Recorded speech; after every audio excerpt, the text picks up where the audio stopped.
This podcast is sponsored by Audible. Go to audibletrial.com/mediahole to get your free 30-day trial, including one free audiobook. There's over 180,000 audiobooks to choose from, and they're available on your iPhone, your Android, your Kindle, or any other device capable of playing MP3 files. There's over... Oh, wait, I already said that. Keep going. Thanks, Audible. Once again, audibletrial.com/mediahole. Peace. Oh, there was some stuff in here that I was supposed to do on the computer, but fuck it. It's not on, because I definitely didn't just get out of the shower the second Ian showed up to my house. I was too busy talking to Nathan's mom. Hell yeah. So, let's just... Oh yeah, by the way, fuck. Hey everybody, welcome to the latest episode of the Media Hole Podcast. This is episode 51. Whoa, that was the Family Channel if you had basic cable in the early 2000s. In just Ontario. Yeah. And perhaps just the section of Ontario that is the GTA. Yeah, I think that's true. Because I believe I went to, whenever I'd go to like a aunt's house who was like outside of the GTA, I'd be like, cool, I'll go to channel 45 for Teletoon. What the fuck? What do you mean 25 is Teletoon and YTV's 6? Ugh, disgusting. That wasn't accurate, but you know, who cares? Basic cable. How dare they? Am I right, fellas? Yeah, basic cable hardly exists anymore. It doesn't, because just buy Netflix. No, but also, I mean, like what you get offered when you sign up for basic they cable. always give you the box. They don't even give you like CNN, which is what my mom loves, and that they were well, to be fair, it is American. Watch the CBC, our state-owned news in Canada. Look, my mom's a boomer liberal. She only trusts news that you She's can get a classical on Twitter. liberal. Yeah. which is a conservative. It's a classical liberal is a modern day conservative. Yeah. All right, folks. In case you don't know, this is a Media Hole Podcast. It's a weekly podcast and we talk about news and games and all sorts of shit. Come on. It's episode 51, you guys. You should fucking know this by now. Yeah. Anyways. If you're new, hi. But also, here's some more important news. So, you know, my knee's fucked up. Yeah. We were going over that. I have right quadricep tendonitis. Yeah. The hardest part of my life right now... I did force Ian to come into work today despite his injury. Well, did you catch that conversation about my HR? Yeah. Despite the fact that I am very lazy everywhere else in my life, and my work literally requires me to bend my knee in a really awkward position to get inside of the vehicle I drive for work, they are like, there's no proof. So they're going to be dickheads if I have to go on short term. Because I'm a big man and that's a tight vehicle to get into. But anyways, the hardest part of my life right now is taking a shit. For sure. Yeah. So it's like, I gotta sit down, but I gotta like, I gotta lower myself with like one leg. I'm like doing this on the toilet. I gotta plop down. You're doing that thing that people comedically do when they're jacking off an orgasm. Yeah. Where they got the one leg out like... Yeah, except I don't want to move it that much. Yeah. I gotta like, anyways, kids, take care of your knees. Yeah, folks. Yeah. Work for a company that when you get injured there, they don't immediately turn around and say, I don't know, how'd you know it happened here? We're gonna sue Ian's workplace. Yeah, they don't have any money. Actually, that's a lie. They're about to have $50 million. Yeah. And that'll all be yours, Ian. That would be cool. It would be cool. To have $50 million? Like, hell yeah. Just, I'm not... Imagine having $50 million and running fucking warehouses. I'm not doing that. Oh, renting? Like running them. Like the company runs them, right? Oh, I don't want to do that. No, that's what I mean. Like what a fucking tiny brain idea. Oh, just have $50 million, you bitch. Yeah, to have the 50 and fucking do that. You know, you could buy like a bunch of Xboxes with that. Yeah. You know, you could buy at least 1,000 Xboxes with that much money? Yeah. Wild. If it was US. Oh, wait, no, that'd be... You could easily buy 1,000 Xboxes. You could. I was trying to, like, you know those memes when it's like, why buy a PS5 when you could buy the entirety of the Wendy's menu or whatever? Yeah, every single item on Wendy's menu 5 times. Oh no, that was for Taco Bell, and it started for the iPhone because the iPhone like it was $1,000 when the X came out. No, it was like $1,500. Oh shit! They were like, yeah, get the iPhone Series X. for $1,500, and it's like, what makes it different from the iPhone 8? Nothing. It doesn't have a fucking button at the bottom anymore. Yeah. And no headphone jack. Every phone did that, though. We're all at that point. How old's that phone? This phone? Yeah. 2018. Okay, fine. A lot of phones did that now, though. Well, just iPhones. No, the Google Pixel doesn't have one either. Just the ones owned by the most monolithic corporations do that. You're right. Because Samsung's not that monolithic. Also, Asian. Yeah. The white companies. The companies created by white people do the stupid shit. Oh, Seattle. Am I right, fellas? Right, no, fuck.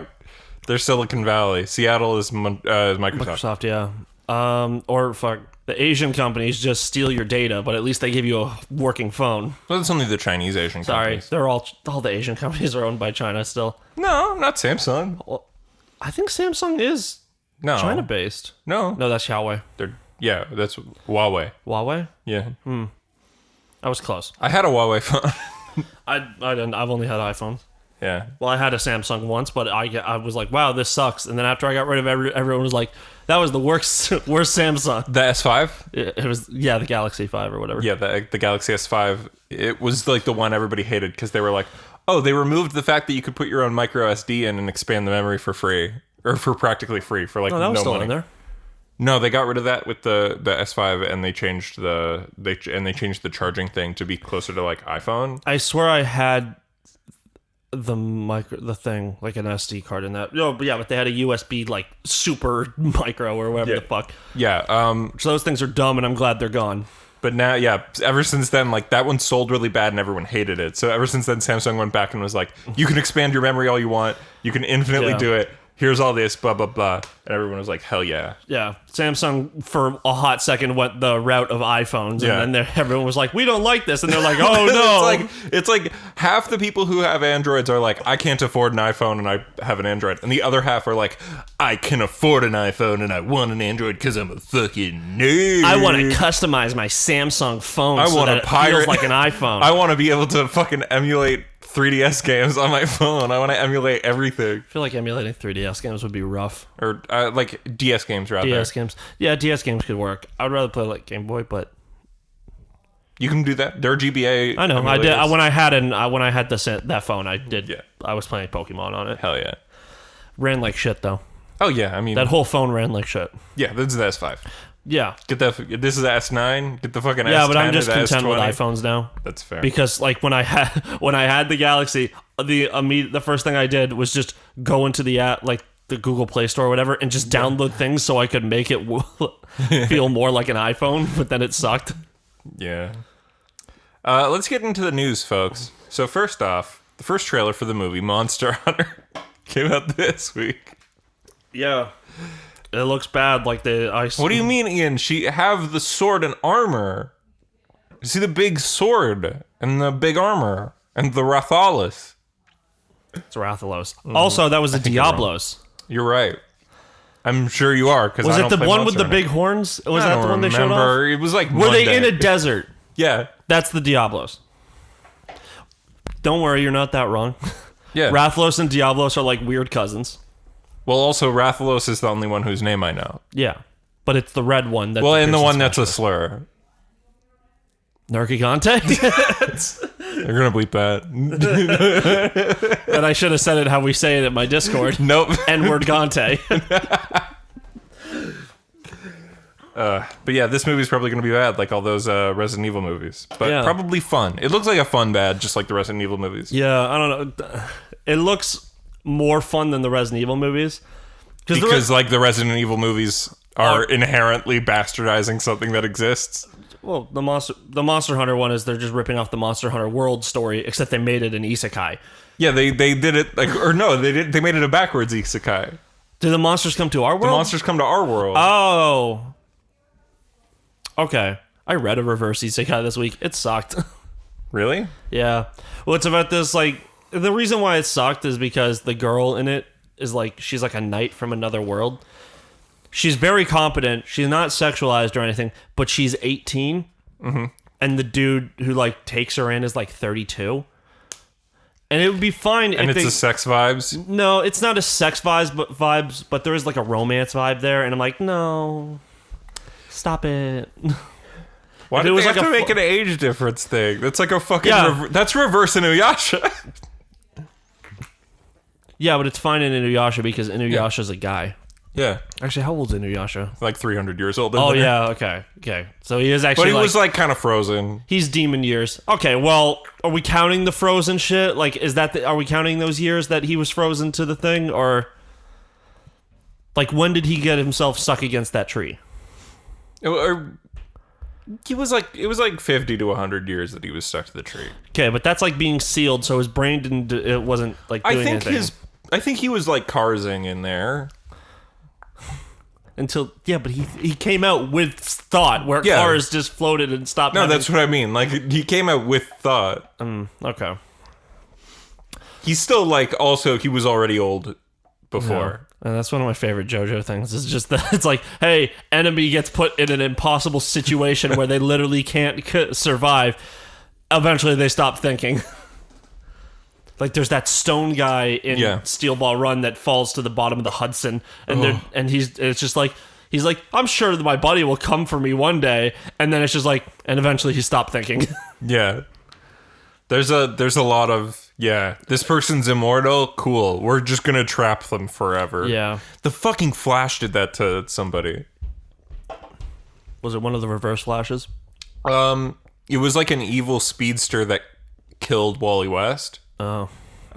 And Barry channeled into the Speed Force, took the guy's speed from him so he was stuck still, right? And then went over to the took him to the fucking Flash Museum and said he was a statue, and he's right across from the Wally West Kid Flash statue. Oh man! So that he'll never die, but he's always aware. He can see and hear, but he can't move or talk. Damn. And your mom just came down and held up a hammer, and I was like, no. Yeah. Yeah. All right. So Monster Hunter looks bad. Yep. I actually probably would watch it and be like, oh, how's this? Just to be like, whatever. Because also the difference is, what's the threat in Monster Hunter is, oh no, what if giant monsters come to our world and start fucking us up? But the threat in the Resident Evil is like, oh no, everyone's fucking dead. Yeah. Monsters in Monster Hunter are animals. Other than some of them, a lot of them are just like, this is their territory animals. Yeah, but like, in the Monster Hunter world, like the humans are like prepared to deal with the threat of the monster. Yeah. Whereas in this, they're like, those monsters are now coming to the real world. Mm-hmm. And my wife, Mila Jovovich, has to defeat them. Yeah. My scrawny wife. I wish the Monster Hunter characters had more muscle. Well, the female ones. Yeah. Because they're definitely, like, fit. But, I want that. You want the beef? I want the beef. I don't want to have to put on the buff body armor so I can have some abs. Mm-hmm. Yeah. Yeah. Honestly, like the Paul W.S. Anderson movies, at this point, 2 decades on, you really gotta respect the drip of making your wife the best, most coolest character who fights everybody. You also have to respect in every movie for 2 decades. You have to fucking respect this man's ability to get jobs still. He is the king of the wife guys. Yeah.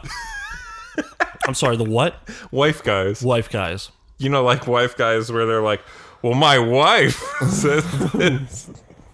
My doctor wife. My actor wife. My actor wife. The coolest and most attractive person in the world. Is that you saying that, or is that him saying that? Because in every Resident Evil movie, so she's the main character. She's a made-up character. She's not playing any Resident Evil character. I know. And she's cooler than all of them. Like, the movie tells you she's cooler than all of them. Doesn't she also get, like... She drives a motorcycle through a stained glass window of a church and saves Jill. She fucking tells Chris he's a loser. Like... Isn't she also just, like, at one point get infected with, like, the... It just gives her superpowers. Yeah, she gets, like, she gets, like, Weskard. Yeah. Or everyone else who does it. And she gets 1 million clones at the end of 3. And then in the beginning of 4, they all die except her. Okay. because they were like, we actually don't know what to do with this, so we're gonna kill them all in the first scene. Because I just remember walking in while I think it was one of my sisters was watching it, and it was just like her in like a fucking cat suit beating the shit out of like a Nemesis. Yeah. Well, it's a tyrant, but it looked like Nemesis. Yeah. It looked like that Stage 2 Nemesis from, I think that's just RE3 remake? Or no, it might Where be. it's crawling around? Yeah, is that in the original? That was in the original. But it's like Stage 3 Nemesis in the original. Yeah. Stage 2... Yeah, they skipped like Stage 2, because Stage 2 was a clock tower thing in the original. Yeah. But also he was still like walking around. He just didn't have weapons anymore. Well, yeah, he was just like a big guy. Yeah, he went from being guy who fucking shot rockets at you to dude who was like, I'm gonna beat the fuck out of you with my flaming arm now. And I'm big and strong. Yeah, and then they were like, never mind, he caught on fire in the subway and now he's dog boy. Yeah. Game's still cool, just, yeah, shorter. It's a less good game compared to its original compared to 2. Whereas 2 is like really good. 2 is a faithful remake. Yeah, like it changes a lot, but like it doesn't remove. It changes a lot to still keep like shit that means anything. Yeah. Like what was it? I think the first time you find like a liquor in RE2 in the original, it's like a big jump scare and it's like, oh geez. But in this one, it's like you would have seen it coming a mile away because you have free reign over the camera. That's why all the corners are actually sort of like acuter angles than they're supposed to be. Yeah. Because it makes it so you can't see around the corners. Mm-hmm. Which is cool. Yeah. It was a good game. Yeah, it was a good game. But RE3 is a good action game. It's fun. Just might as well be like a linear game like the later Resident Evil games. It might as well be 5. Like, yeah. Because even 4 is very sprawling. Still linear. Like 4, you still go straight and like you hit parts when it's like now you're in a whole new section. Where in but in 4 it's much more open. Like there's like essentially 2 big maps in 4. Okay. And some linear sections. Like there's an entire mansion in 4 and you explore it. Yeah, where like 3 it just has one big open section. Eat shit for the rest of the game. Yeah, 3 remake. Okay. It's not even that big of an open section. It's like you're in Raccoon City. Yeah. You're in the hospital. In OG3, you wind up taking the tram a lot of places. Like you can, and like the city's more open. Fuck Resident Evil Resistance. If that game didn't exist, we probably would have a full remake. No, it's or the 3 remake exists because Resistance exists. Yeah, because like 3 remake didn't get sidelined for Resistance. It's the team that did 2 did Resistance, and then they were like, we should also do a 3 remake because people want it. Look, asymmetrical multiplayer games suck always. Disagree. Name a good one. Left 4 Dead. Not really. You don't like the humans versus zombies mode, the best mode in Left 4 Dead? But that's still a 4v4 game type. But it's still asymmetrical. You get 4 people who can only die once versus 4 people who can die a million times. Yeah, but the 4 people who can die a million times can't heal. And then also they're on a longer they're fucking like death cooldowns it's like 30 seconds. I wouldn't consider Left 4 Dead an asymmetrical multiplayer. If it was 2v4, yeah. But to me, asymmetrical multiplayer doesn't matter about the powers, it's the size of the teams. That Predator game's cool. Friday the 13th is good. People like Dead by Daylight. I would say I don't agree with you for Friday the 13th because that's just the same game over and over again. Never mind, shut up. Don't listen to what I just said. Friday the 13th is I don't think it's very good. I think it's entertaining. I think it's fun maybe to play the first time, but I don't think it's a good game. Dead by Daylight I think is more interesting because it's multiple killers. Sure, but Friday the 13th has multiple Jasons and they have different skill sets and is there rules. Jason X? Yeah. Can I freeze a man's face and then punch it? That every Jason has signature moves, and X has 2. Or sorry, X has the freezing somebody, and I don't know if it's him or one of the earlier ones has the sleeping bag bash. I think that's the first one. That's in the first movie, isn't it? No, I think it's like in the 4th. I need to watch those movies. I don't like Jason. I think I love stupid horror movies and stuff. No, I don't. You know, I don't. I'm a big scaredy cat. I think the coolest thing in Dead by Daylight is the Michael Myers stuff, because I love Halloween. Halloween's great. Yeah, it's got the best canceled score. This year, though. It's got the best score, like the Yeah. Yeah, I would say Halloween has the best one. Halloween's probably just the best one, actually. Yeah. Yeah. I think Nightmare on Elm Street gets too bogged down by like a bunch of bullshit. Well, because Nightmare on Elm Street, like Jason at least has like some interesting lore about it, where it's like Jason in the first movie isn't Jason, it's his mom. Yeah. And then in the next ones, it's like, oh no, it is Jason, but it's like zombie. It's like super zombie Jason. Jason's essentially like the zombie of a kid who died at a summer camp. Yeah, and hates horny teenagers because they're the ones that let him die. They bullied him into death. Yeah. But then what's Freddy's thing? He's just a man who, if you live on Elm Street, he just comes and kills you in your dreams. You don't know the lore of Freddy? I don't fucking care. Okay. I know the robot chicken version of it. Okay, so the lore of Freddy is that he was a janitor that worked at a school and he got blamed for some problem. I think sometimes he's a pedophile, but I'm not sure. Considering not always. The hand thing he has is actually like a garden shear thing. Yeah. I think he might have been a groundskeeper. No, he's a janitor / groundskeeper / situation. He's groundskeeper Willie. Yeah, like in the fucking Simpsons thing. But they literally, the parents all burn him alive for whatever crime he is accused of. And he's like, I'll get you. I'll get you, gadget. No, he's like, hey man, I'm gonna like I'm gonna kill your kids in their dreams or whatever because you can't protect them there. I'm gonna suck Johnny Depp into a hole in the bed, and there's gonna be a sport of blood that hits the ceiling. That's a great scene. Is that in the first one? Yeah. Okay. Johnny Depp's only in the first one. I don't know. I didn't watch those movies. I just think Freddy's the most boring one out of them all. I think he's got too many. I think Freddy has too much lore. His problem is like he kills you in his dreams and you do all this dream shit and it's all wacky and it's like, okay, but also it's maybe a bit too much. Could you leave Elm Street? No. Okay, so it's just they all lived on Elm Street because that's where that's like the school district that they were in. Okay, school district of one road. Yeah, it's a very exclusive school. Yeah. Yeah, I don't know. Jason's more interesting. Yeah. Michael Myers is pretty cool. Is basic. Well, what I love about Michael Myers is he's nothing. He's just a psychopath. He's just kid. a guy. He's like, yeah, he's spooky, and he doesn't run. He doesn't have superpowers. He's just sometimes not in places. He just knows shortcuts to beat you to where you're going really quickly. And there's that great long and his shot. sister's in the new alive Halloween. Or whatever. Well, okay, Jamie Lee Curtis's character Laurie Strode is in Halloween 2 revealed to be his sister because like his baby sister, and he's trying to kill her because he like killed his whole family except her. That's the backstory, because when he was a kid he killed his whole family. Damn. But that's only Michael Myers is Itachi Uchiha. That's only true in 2, 4, 5, 6, H2O, and the new one, and Resurrection. Wasn't the new one they did? The new one erases everything except 1. Whereas H2O gets rid of everything except 1 and 2. Water Warrior Michael Myers. It stands for Halloween 20 years later, Ian. That's stupid. You call it H2O, not H20. Well, how do you say it? It feels H20. Like, but it's their H20 like it's supposed to be H2O. But it's not water. I don't know, man. Whatever. Everybody else says H2O. Yeah, but they're dumb bums. Anyway, the new Halloween's really good. So is the first one. The second one's good. And the third one's great, even though Michael Myers isn't in it. That's Season of the Witch, right? Season of the Witch, hell yeah. That was supposed to be...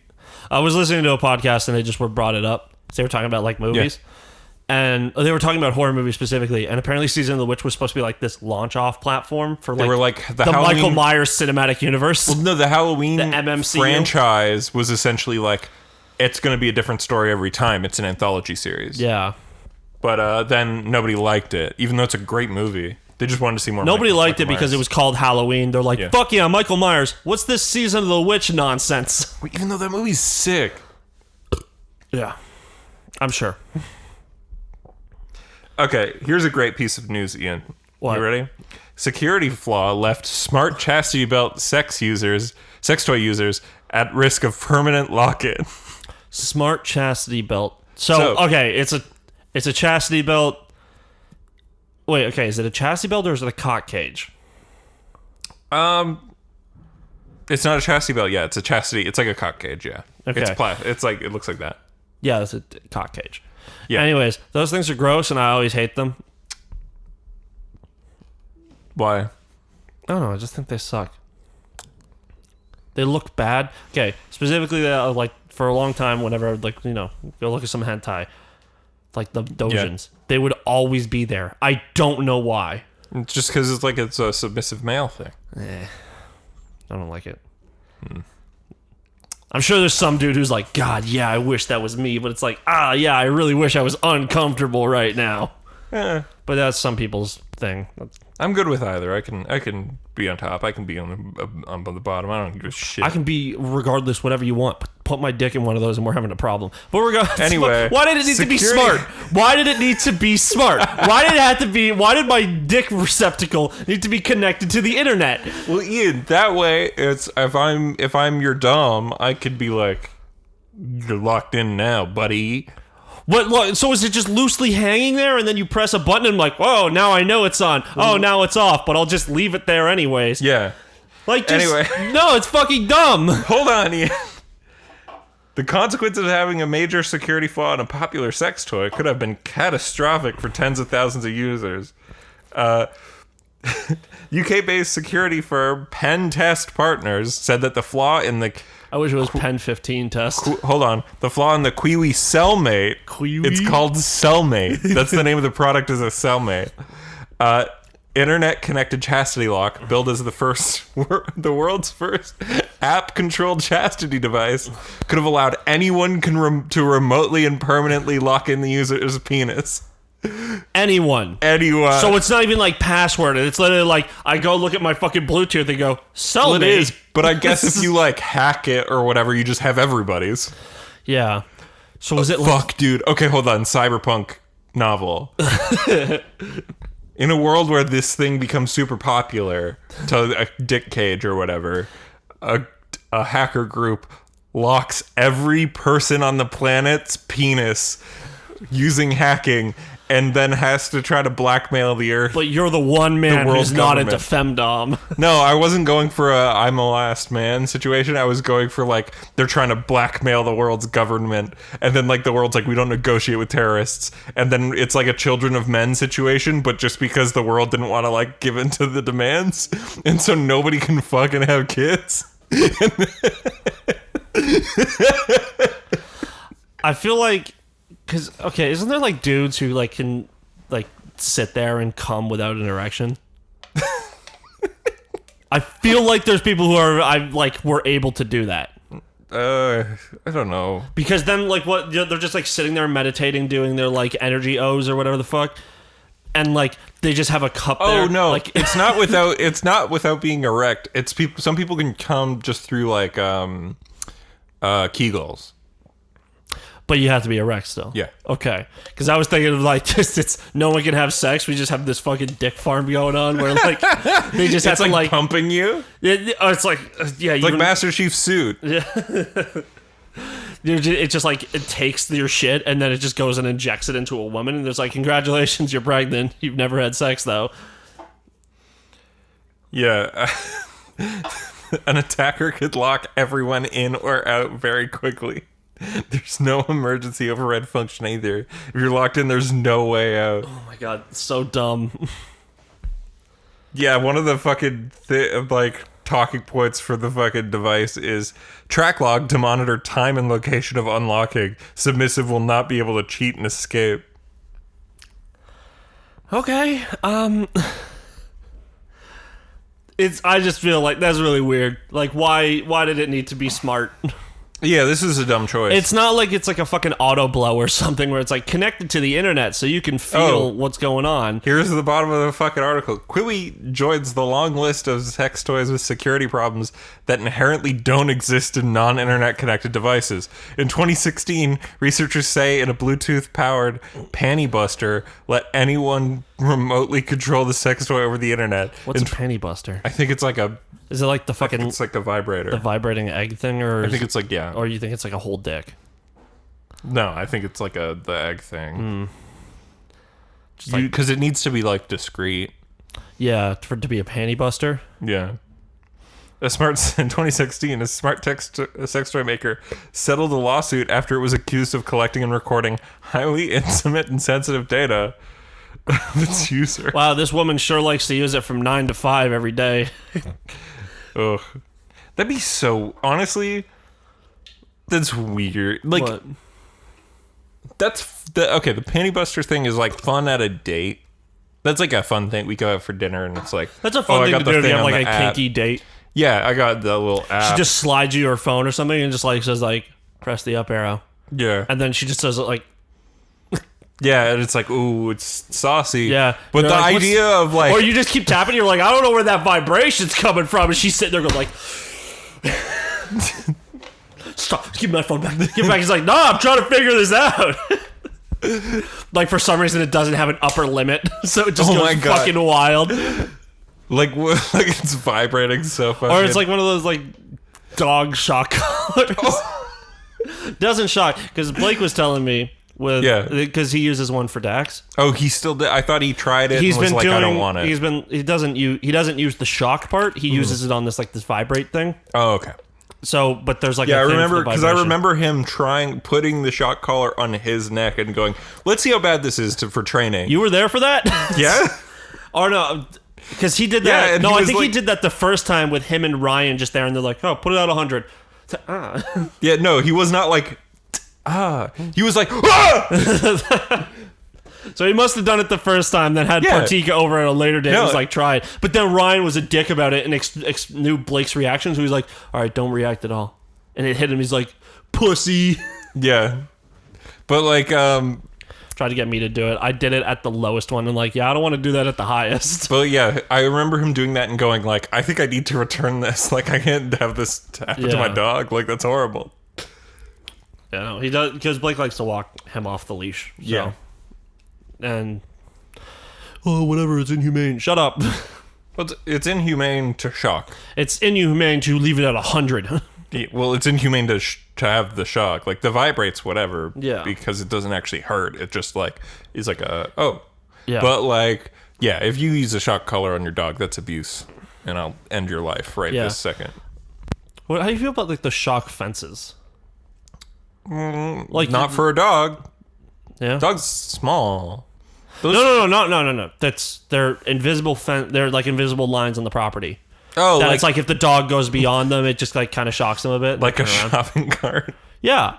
Except it doesn't lock up the dog's entire body. Just imagine that your dog's like going towards the edge of the property line. Doop, doop, doop.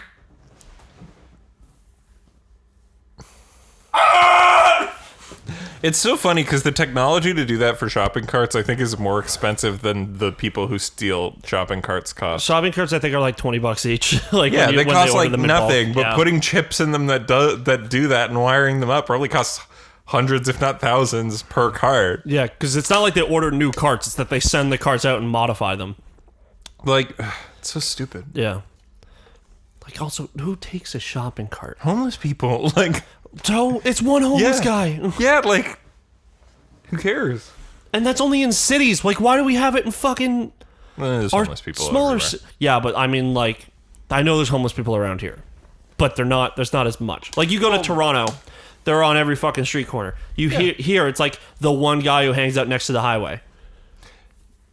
Yeah, I mean, like, there are a lot more homeless people downtown Mississauga, but yeah. I don't really walk around downtown Mississauga. I kind of just go to the mall and that's it. Yeah. But, you know, like, it's also like, who fucking gives a shit? It's just a shopping cart. Yeah. Maybe the guy needs a fucking shopping cart. You can afford to lose that. He doesn't have a home. He doesn't have a car. He needs to get things to where he's staying. Mm-hmm. Perhaps a shopping cart is useful to him around the fucking place. Like, you can just put shit in it. Yeah. So homeless people are just going to steal one screwdriver and just go like, fuck this shopping cart, take the wheel off that sucks and just go. It's like, yes, at night. Or go take the wheel off that sucks and just grab a wheel from another one and just slap it on and be like, now it's good. Grab a working wheel from one and then have two shit wheels on one. Yeah. Because every shopping cart has one shit wheel. Yeah. No, but it's the wheel because there's only one wheel that locks up. Oh, I thought it was all four. No, that's too much money. It's like, it's just a thing and one wheel at the bottom that you can just take off. It's still too much money.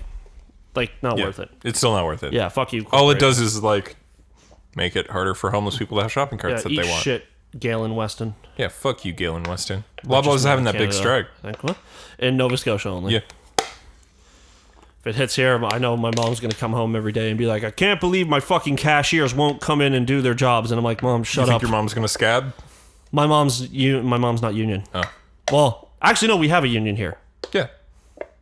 Yeah, so I guess they would go on strike. But the one here is, when I was in it, they take care of the people. Mm-hmm. They should get paid more.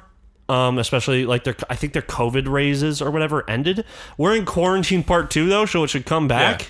Because, like, we went into phase 3, and now we're back in phase 2. We were totally open, but people weren't wearing masks. People were wearing masks into buildings like they're supposed to, but they said, oh, if you're outside, it's fine. You don't have to wear a mask. Yeah. No, you should still wear a fucking mask. Well, if you're going to be close to somebody, wear a mask. Like, okay, but so that means if you're walking around the streets of Toronto...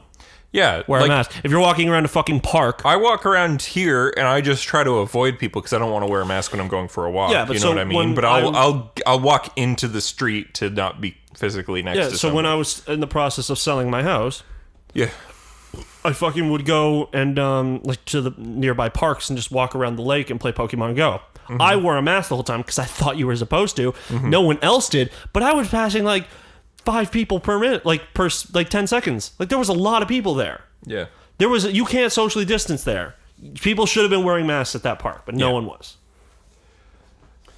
Yeah, I wasn't wearing them outside, but inside 100%. Also, everyone should wear by the way, scarf in winter, so.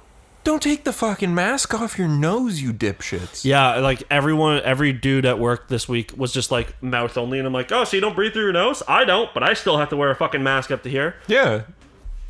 Or like, do you know what's really dumb that I've seen a little bit of out in the world? What? People who wear masks the whole time, and then when they have a conversation with somebody, take them off so it's easier for them to hear them. For the other person to hear you. For them to hear that. Fuck it. Yeah. Whatever. Anyways, yeah, dumb. Leave your mask on. Yeah, well, the conversation is when you're at the highest risk and giving the highest risk. Only time you shouldn't wear a mask is when you're inside your own home. Yeah. Or a friend's home. Yeah, when you're with somebody who's within your bubble. But the bubble's gone right now. There's still a small bubble. It's supposed to just be your household. Like Doug was saying, no Thanksgiving this year. Like, only the people in your house. I'm sure you're gonna go fucking, or Derek's gonna come here. Like everybody fucking. Every member of my family lives super close to each other and sees each other all the fucking time. Is it Derek? Is it just Derek and your aunt, or no? Like my uncles and shit. They live here. Yeah, we did birthday things. Like when it was phase 3. Yeah, we'll probably wind up doing this. We aren't doing. Doesn't make me. We weren't doing Thanksgiving this weekend. We're having. Well, me and my mom and my sister are having a dinner. We're going to have a nice roast. But then next week, people were going to come over. Kind of don't want them to now, but it's not my decision. Well, it's like, here's the thing. It's like my mom and my uncle work in the same place. Actually, so that's going to be the logic, actually, is my mom and my brother-in-law work in the same building. Yeah, like my mom and my uncle work in the same place. My aunt and my cousin, I see literally all the fucking time. Yeah. And then like... sort of my uncle and his family live just down the fucking street. It'd be rude to not have them over. Yeah. Well, we do it at one of my uncle's houses, but yeah, like, it'd be a dickhead move. Yeah. It's like everybody gets to come except for you with the youngest member of the family. Yeah, fuck you, buddy. Children need to fucking leave the house sometimes. Otherwise, they're gonna go crazy. Yeah, I think my nephew's in daycare right now. Yeah, which is fucked. Schools are open again, which is fucked. Yeah, shouldn't be. Well, it's up to the parents' discretion. Oh yeah. Like one of the guys I work with, his kid is doing like stay-at-home classes and shit, which sucks for the kid because social aspect, but also he's not dying and his parents aren't getting sick and shit. Anyways, next topic. Netflix announces another Godzilla anime project, but this one might be good actually. My buddy sent me the screens for the characters sheet. Yeah. And he's like, that girl, that brown, the tan girl, best one. And I'm like, yeah, but she's wearing socks and sandals. Godzilla Singular Point is an anime series and the first full series to be directed by Atsushi Takahashi, who directed the Blue Exorcist movie and one of the Doraemon movies before. He also directed episodes of Monster, perhaps. Not perhaps. Didn't he have the something best to do with anime. My Hero as well? No. The series staff also boasts former Ghibli animators. Will release in 2021, but it is a co-production with Studio Bones and Studio Orange. So Bones that's why when my buddy sent it had My Hero involved. Yeah. Hell yeah, this looks dope. I love Godzilla. Sorry, I came across a struggle tweet. Yeah. Why do these femboys have bigger dicks than me? But yeah, man, that's dope. I'm sure it's cool. I don't really get Godzilla stuff in terms of it not being a monster. No, I know, but no, I'm not going to come and watch all 40 Godzilla movies. Okay, but here's the thing. Okay, so that had a lot of character designs and shit, though. Yeah. But the core thing of Godzilla is Godzilla, bad lizard man who beats up worst bad villain man. So see, that's how you misunderstand.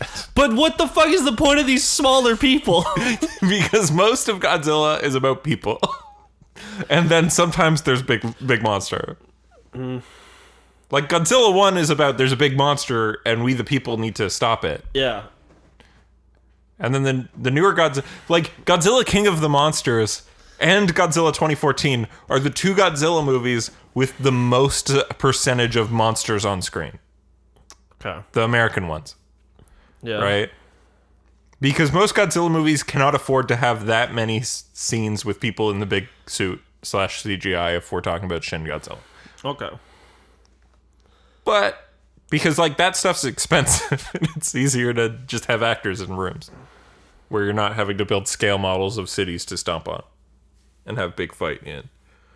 But those movies are all fun.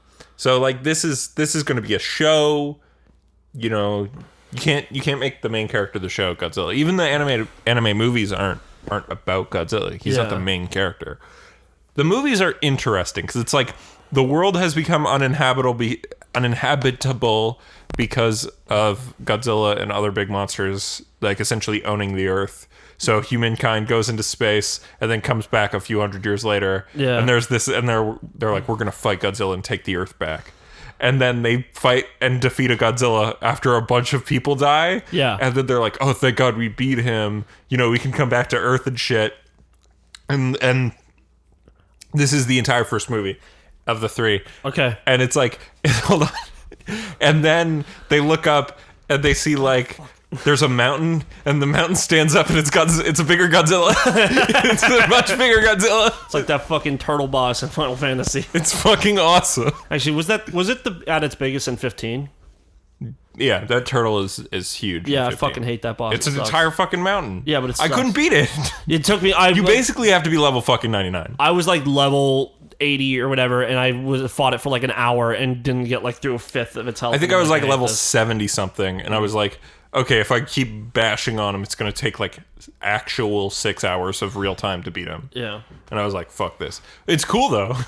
It's a great secret boss. Did you hear the IGN news? What IGN news? Well, one, they're moving, but also down the block.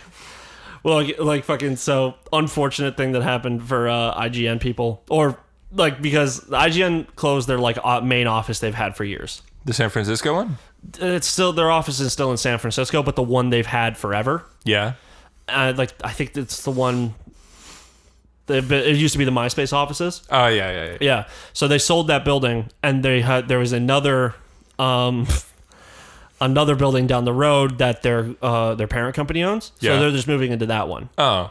So they're moving, but on the same day they were moving, and like everyone's like sending out these tweets. It's like, can't believe it. I've worked here for so long. I know like I'm not losing my job, but it feels like I'm like the workplace is just so drastically changing. Yeah. And then on the same day where they're all be like, I can't believe we're moving to a different building, GameSpot laid off a lot of their editorial staff. Jesus Christ. So it's like them going like, sucks that I still have a job, but I can't, but I'm not going to be in the building. And then GameStop people are like, we're in the middle of a pandemic and I just lost my fucking job. Jesus.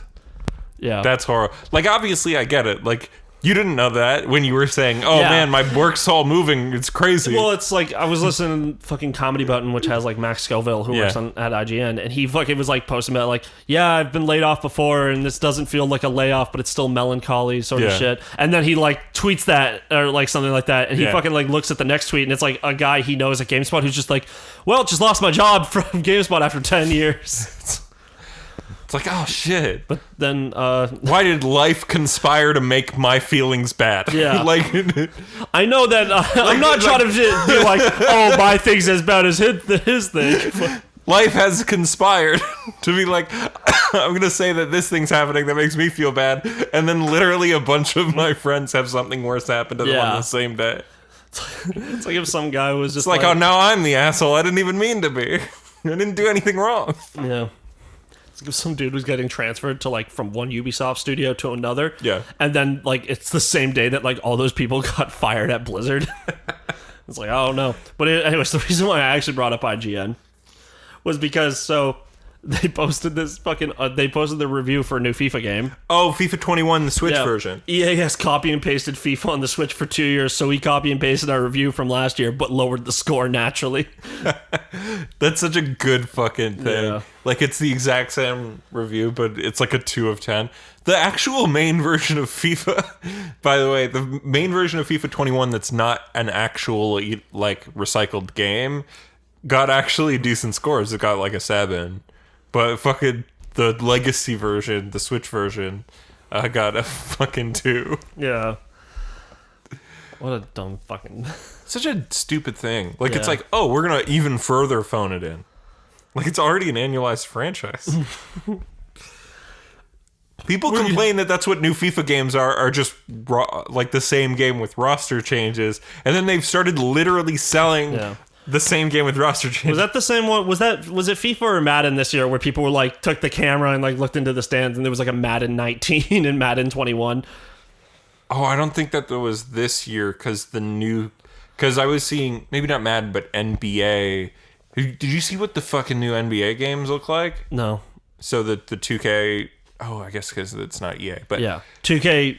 They're also not great, but they do a little bit better. They do try better, except for the wrestling ones. But the new basketball game, I saw a fucking screenshot and I was like, this is just real. This is just a real fucking person. You know what? I think I did see that screenshot as well. Yeah. And I'm like, no, that's just a fucking shot of a real That's man. a literal photo. Yeah, that was a big leap in graphics. Honestly, that game looks incredible. The PS fucking 5 and Xbox Series X version of those games look gorgeous. Yeah, it's but too bad they're fucking sports games. The Xbox Series X one will look better because it's got a better graphics card. But the PS5 version is going to have faster loading times and it's got a fancier SSD. Why are you making fun of the PS5? I don't know, because everybody who argues like, this thing's stupid, this game's great. Like, it's like everybody who does this, it's like, man, fuck the PS5, Xbox. Man, fuck the Xbox, PS5. You're both stupid! You have no respect for your time if you prefer graphics over loading times. I don't care either way. There are good things about both. Yeah. But god damn it, why does it have to be like, I'm smart and you're dumb? No, I'm smart and you're dumb. I think when it's a question of like the best choice, like most bang for your buck, you can make multiple arguments. Yeah. Fucking hey, well, Ian, that's the position I come from. Hey, Ian, would you like to play Crackdown 1 at 60 FPS? You can only do that on the Xbox Series X. I could do it on my... Oh, no, I can't do it on my PC. That game's not on PC. Yeah. I wish it was. That would be or the Red one Dead Redemption at 60 FPS. I don't care about that. Red Dead Redemption 1? Like the first one. I played it. I don't need to play it again. No, but you played Crackdown. Yeah, but Crackdown...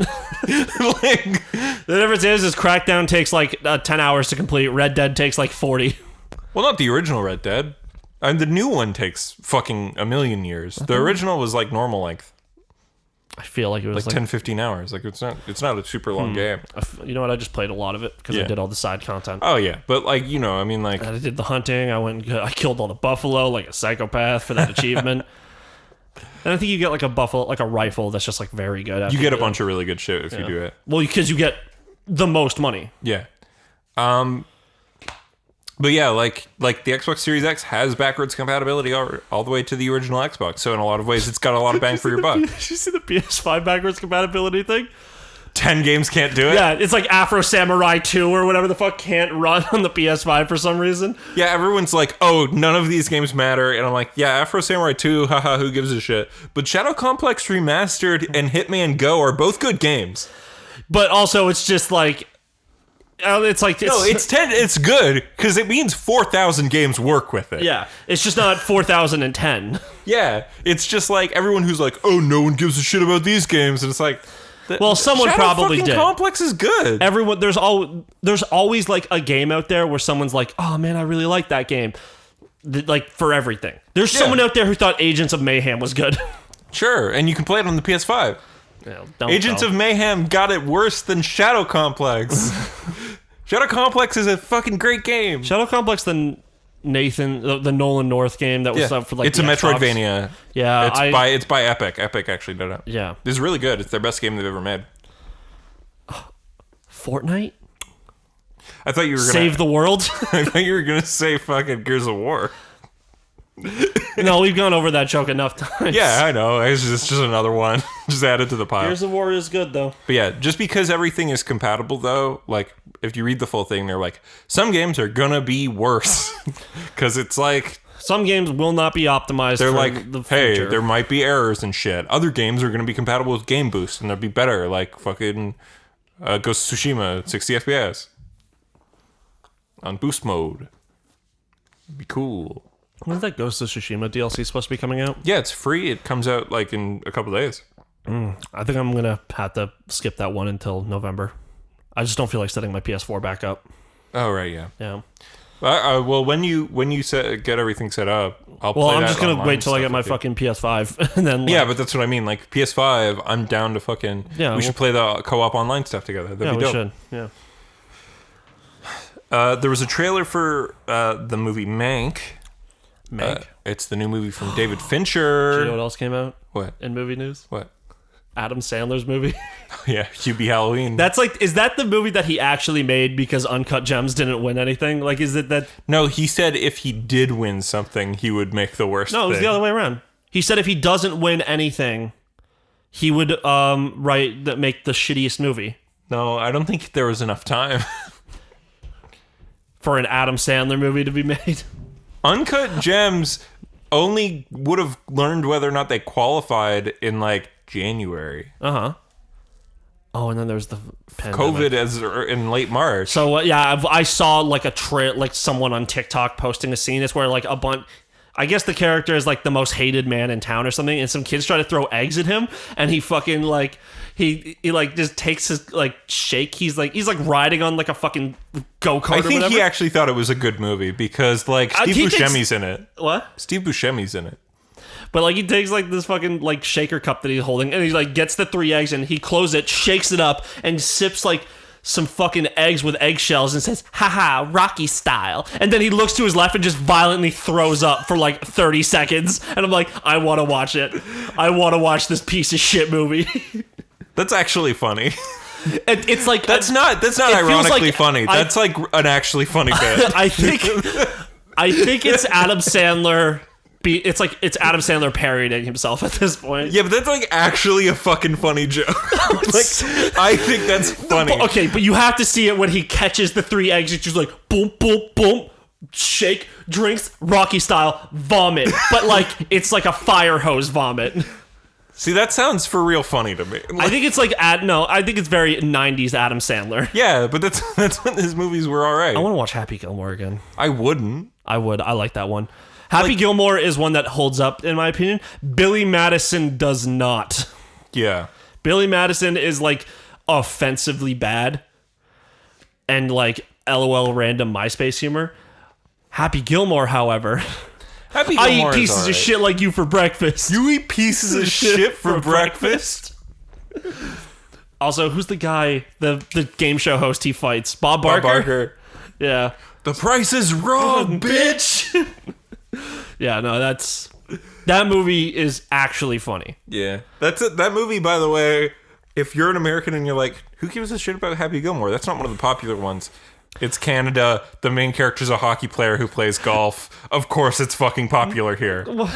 Of course it's the most popular Adam Sandler movie in Canada. Because it's the best one. Yeah. No doubt about it. Okay. Yeah, but it's the most popular like comedy movie that he did. It's the best comedy movie he ever did. Because like obviously Punch Drunk Love and then 9/11. Wedding Singer. Wedding Singer I haven't seen, but Punch Drunk But Love. like that was a popular one. Big Daddy. Yeah, Punch Drunk Love though is like actually good. That one where it turns out he's the bastard child of a rich dude in New York. Is that not Billy Madison? No, that's not Billy. Billy Madison is the one where he is a borderline special needs man. Oh, who, yeah, like, and it makes fun of somebody for having like a learning disability. he has like hardcore ADD and dyslexia. Like, he like his dad bought his way through school, and then when he's like announced at a meeting who's going to take over the company, the whole time Adam Sandler, Billy Madison's just pointing at this bald guy and goes, and he's like, damn it, Billy, shut up. And then he like announces he's going to hand it off to this guy, which honestly, he's the son of the founder of the company. Yeah. He would still get all the money. He'd still be a majority shareholder. He just wouldn't be CEO. Yeah. Like, but he's like, but I want to run the company. How come this dickhead gets to do it? And it's like, why would you want to work? Mm-hmm. It's just dumb as fuck. So then over the course of 6 months, he goes through grades 1 to 12 and falls in love with his like grade 3 teacher. And like, yeah, that's kind of weird. It's when he's like hanging out with the younger kids, it's kind of cute. He like starts by being like, he bullies one of the kids. So the kid's like having trouble reading. He's like, today, Junior. And my sisters have been saying that to me for my whole life. Mostly with me like putting my shoes on, being like, I'm ready to go. Yeah. But then like he becomes nicer. There's like a kid who pisses his pants, and then he like straight up like he doesn't piss his pants. He walks over to like a water fountain and sprays it all over his pants, and he just says, peeing your pants is cool, to like get the heat off this child for having an accident. Yeah. There's like some sweet wholesome moments, but overall the movie sucks. Yeah. Anyway. And also Chris Farley's a very angry bus driver. Yeah, I think the one where you're saying, no, he's not the bastard son of anybody in that movie. Never mind. But yeah, like the good Adam Sandler performances are, especially like in his serious stuff, is like, yeah, Punch Drunk Love. Reign Over Me is the one I was thinking of. That ending scene in Click. Uncut Gems. Where they made him fat and then he cries because he fast forwarded through his whole life and missed his son growing up. That's actually an okay movie. Yeah, it's just also the Joker and the kid from new Star Wars game. Oh, what's his name? Starts with C. Cameron, Star Wars boy. He gets hit in the face by a baseball in that movie. Yeah. Oh yeah, and Merowitz Stories is good. And he's in that one. I'm finding out what this movie is. Anyways, I want to watch Hubie Halloween. Sure, but let's talk about Mank for a second, because the new movie it's the new movie by David Fincher, and it's him definitely doing something he hasn't really done before.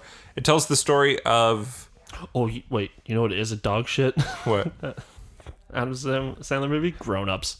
Oh fuck that movie! Yeah. 8 Crazy Nights, trash. 50 First Dates. You don't like 8 Crazy Nights? It's fucking terrible. I think it's fine. It's really bad. Waterboy. I haven't seen Waterboy. That's also him playing a man with. That's actually like. I think most of Adam Sandler stuff is him playing somebody who's like Waterboy offensively has a learning disorder. Waterboy's like straight up. He has Asperger's. Oh. He doesn't play it like they don't play it wrong. In fact, like they are kind of nice to him in the movie, but. And that's how you know that movie is dated, because we don't actually use the term Asperger's anymore. Did you know that? Really? Yeah, because Asperger's is named after something Asperger, who was a Nazi scientist who experimented on children. Oh, okay. I didn't know that. No, it's okay. You don't have to. I have a psych degree. Of course I know that shit. It's just autism spectrum disorder. How'd you feel about Little Nicky? Haven't seen it. That Quentin Tarantino's in it. Also, so is Ozzy Osbourne, and Ozzy Osbourne kills the final villain. Because Ozzy used to do that thing on stage where he'd take a live bat and bite its head off. He just bites a head off of a bat. One of Little Nicky's like older brother turns into a bat and is like terrorizing him and was trying to run away. Mm-hmm. And he tries to like go, and Ozzy grabs him and bites his head off. But in the audience is Rob Schneider, who says, "Bite this freaking head off!" Because for some reason Rob Schneider can never be a normal man. No, he's always playing an offensive ethnic stereotype. Yeah, like that movie where he does. Yellowface. Remember that one? I don't know. Oh, you know what movie's all right, but also has Rob Schneider pretending to be an Asian man? Big Daddy, he's like a delivery man, and he's definitely not a white dude in that one. No, but the one where he plays an Asian man, but that's actually like a decent movie, is I Now Pronounce You Chuck and Larry. It's an all right movie. Yeah. It's not Even bad. though it's about two straight people trying to take advantage of Canada's legalized gay marriage, it treats it totally with respect. They're trying to like take advantage of like insurance shit in like America, so they have to go to Canada and get legally married up here. Yeah. So that they become recognized by the insurance company. Because in the year 2008, it was legal to be gay in Canada, but not America. Yeah. Remember Pixels? God, do I remember Pixels. Now, this movie's like buried so deeply in this whole fucking thing. Like, I'm going through his whole filmography right now, trying to just find this fucking thing. Reign Over Me is a good movie. It's like an actual drama. What about Funny People? Oh, that movie's great. Yeah. Everybody said it sucked, and I don't know why. Because it's not a comedy. It's a dramedy. Yeah. It's a drama with comedy. But the comedy is all like it's just like, okay stand-up. It's like if Adam Sandler only stayed as a stand-up his whole life and just like became kind of a hack, but was like the Lars Ulrich of stand-up comedy. Also, Lars Ulrich is a villain in that movie, as he is in real life. Adam Sandler's wife leaves him and starts fucking Lars Ulrich. That's not Funny People. That's Funny People. No. Because his girlfriend, who he liked but never committed to, because he's alone in his big mansion and has no friends. That's his girlfriend? Yeah, Judd Apatow's wife in that movie is like a girl that he knew that he loved but never got with, but she's married to Eric Bana and has two lovely children. Is that who it is? Yeah. Damn. Not Lars Ulrich. Yeah, no, sorry, I fucked that up. Lars Ulrich isn't even an actor, he's a musician. Yeah, I know, but that's like, no, that's the joke. But anyways, I like that movie. Yeah, Funny People's good. Like, he's all alone in his big mansion, and he's Adam Sandler, who's made all these fucking awful movies and is like a complete and total sellout. Yeah. And then he like gets connected back with like being a stand-up, and Seth Rogen's like a young up-and-comer stand-up, and they become best buds. And Jason Schwartzman's in that. It's a good Judd Apatow movie. Aziz Ansari's in it. Yeah, he is. Aubrey Plaza's in it. And Bo Burnham. Bro, am I fucking drunk? Mr. Deeds! Mr. Deeds. Yeah. Bo Burnham's in fucking Funny People. Was what, a child? No. It's 2009. It was when he was like hitting the top of the charts as like big young stand-up guy. And the reason why Bo Burnham's in that movie is because much like Aubrey Plaza. So if you remember, Jason Schwartzman is the most successful of the three guys that have to live in an apartment together, because Jason Schwartzman's on this shitty TV show where he's like the coach on this, not the coach, like the teacher of this class. Yeah. Right. And it's like a terrible like high school sitcom. And then the jock in the class is Bo Burnham. Oh. Yeah. And like I remember on the Blu-ray they had like fake episodes of that show, and it was and there's a lot of Bo Burnham in that, and he's fucking hilarious. I liked that movie a lot. The RZA's in the fucking movie. The RZA's great. He's in lots of movies. He loves. They have Aziz on here as a top billed cast, but I swear he's not. He plays his fake character that he does. He plays Randy, yeah, who is like a stand-up. Actually, that character was created in that movie, and then he took it to his normal stand-up. Oh, really? Yeah. Well, it was mostly like a podcast thing he would do. Like, he'd go on people's podcast and be like, I'm Randy. I'm fucking crazy. But Randy is basically the character that he plays on fucking Parks and Rec. No. Like, when they're, like, doing, like, treat yourself and, like, big business shit. Yeah. Yeah. I don't know. Maybe. I can't. It's Randy-esque. Randy's, like, the fake Chad. Yeah. Yeah. But also, like, Randy is in that movie as much as fucking Who? Nick Kroll. Nick Kroll? Yeah. I forgot Nick Kroll was in that movie. He's like, there's a part where they're in like a locker room and it's like they're just talking, and Nick Kroll, they just say something, and I don't know. Does Nick Kroll come out and be like, or no, yeah, I think Adam Sandler goes to a gym and like they're in a bathroom and Nick Kroll's there. Nick Kroll and Randy are there. Yeah. Yeah.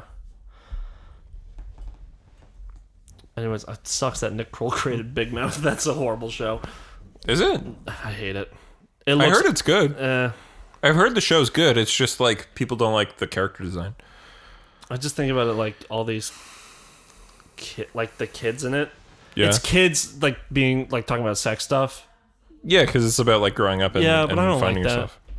But that's how it is. Like that's like what puberty is. Whatever. Let's go move on. They're all played by adults. Yeah, I know, but whatever. Let's just Like move on. Okay. The one kid finds out he's gay, and they have that fake Queen song. Sure. Do you not remember that? No, it was I on don't. TikTok for a while. I don't know where everything comes from TikTok. Because there's the Freddie Mercury sounding song where it's like, when you're gay, every day is like a nonstop cabaret. It's like, you look better now, da, da, da, da, da. And you could go anywhere except for North Carolina. All right. It's a good bet. I think it's John Mulaney's character that's gay in that. Maybe. But yeah, there was also a new trailer because New York Comic Con happened. I don't know if you know that. There was also a new trailer for that Invincible TV adaptation for our Amazon Prime. I was telling you about Invincible. That's a Brain movie. Huh? Which one? What movie is that? What? Invincible. Well, first of all, it's a show. It's an animated show. Oh, okay. But it's based on a comic. It's the one where it's like if it's Superman's kid.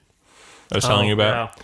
It's like R-rated, but it's like he's like 17. He's like got powers and like he's like learning to be his whole thing, and like Invincible's great. Yeah. It's a great comic. God, is it something where nothing about the pitch is going to get you into it unless you're like, I want to see this R-rated Superboy show, because anything I tell you is a spoiler, because every arc has massive spoilers and the end of the comic series is so different from the beginning that it's is like Invincible a Superboy show? Like it sort of is. It's basically a Superboy show. Okay.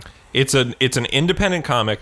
Invincible is a young kid named Mark. He's 17. He's finally getting powers. He is the son of Omni-Man, who is basically Superman. Okay.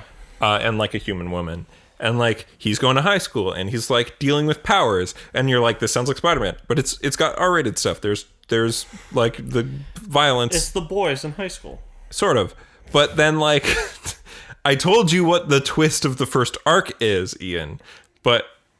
And you were like, that's cool, but I do not want to spoil it because they're making this thing into a show, even though it's an awesome idea. I also forgot about it. I think that's fair. So let's keep it that way. I don't know.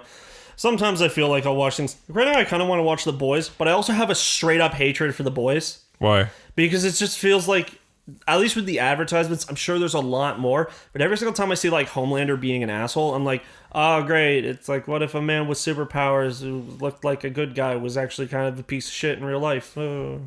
Well, that's so The Boys, the show, is better than the comic because I think Garth Ennis is just such an aggressive, like, fuck you, I love dark edgy shit. Yeah, that's also, I fucking don't like dark edgy shit. So, but what the show is essentially, hey, do you know how in the real world celebrities are just people who pretend to be good but are actually mostly shitty people? Yeah. And they abuse their power and fame? Mm-hmm. Well, superheroes are just people as well. They're just celebrities with powers. Yeah. Yeah. So they all have these like, so those people are shitty, and the boys are a group that is there to sort of punish them and get back at them. Okay. So the boys, because I keep seeing this one meme where it's like the guy with the beard who I literally didn't know this was from The Boys, where they would say they're fucking. Yeah. And someone's like, yeah. And people were like, oh, post a picture of like two people who are real close in a TV show or whatever. Yeah. So it's a shitty meme. But like, that dude, he's probably a member of. It's Carl Urban. He's like the main character. Yeah. Yeah. But is Homelander a villain? So Homelander, what they've done with the character, and I have not seen the show.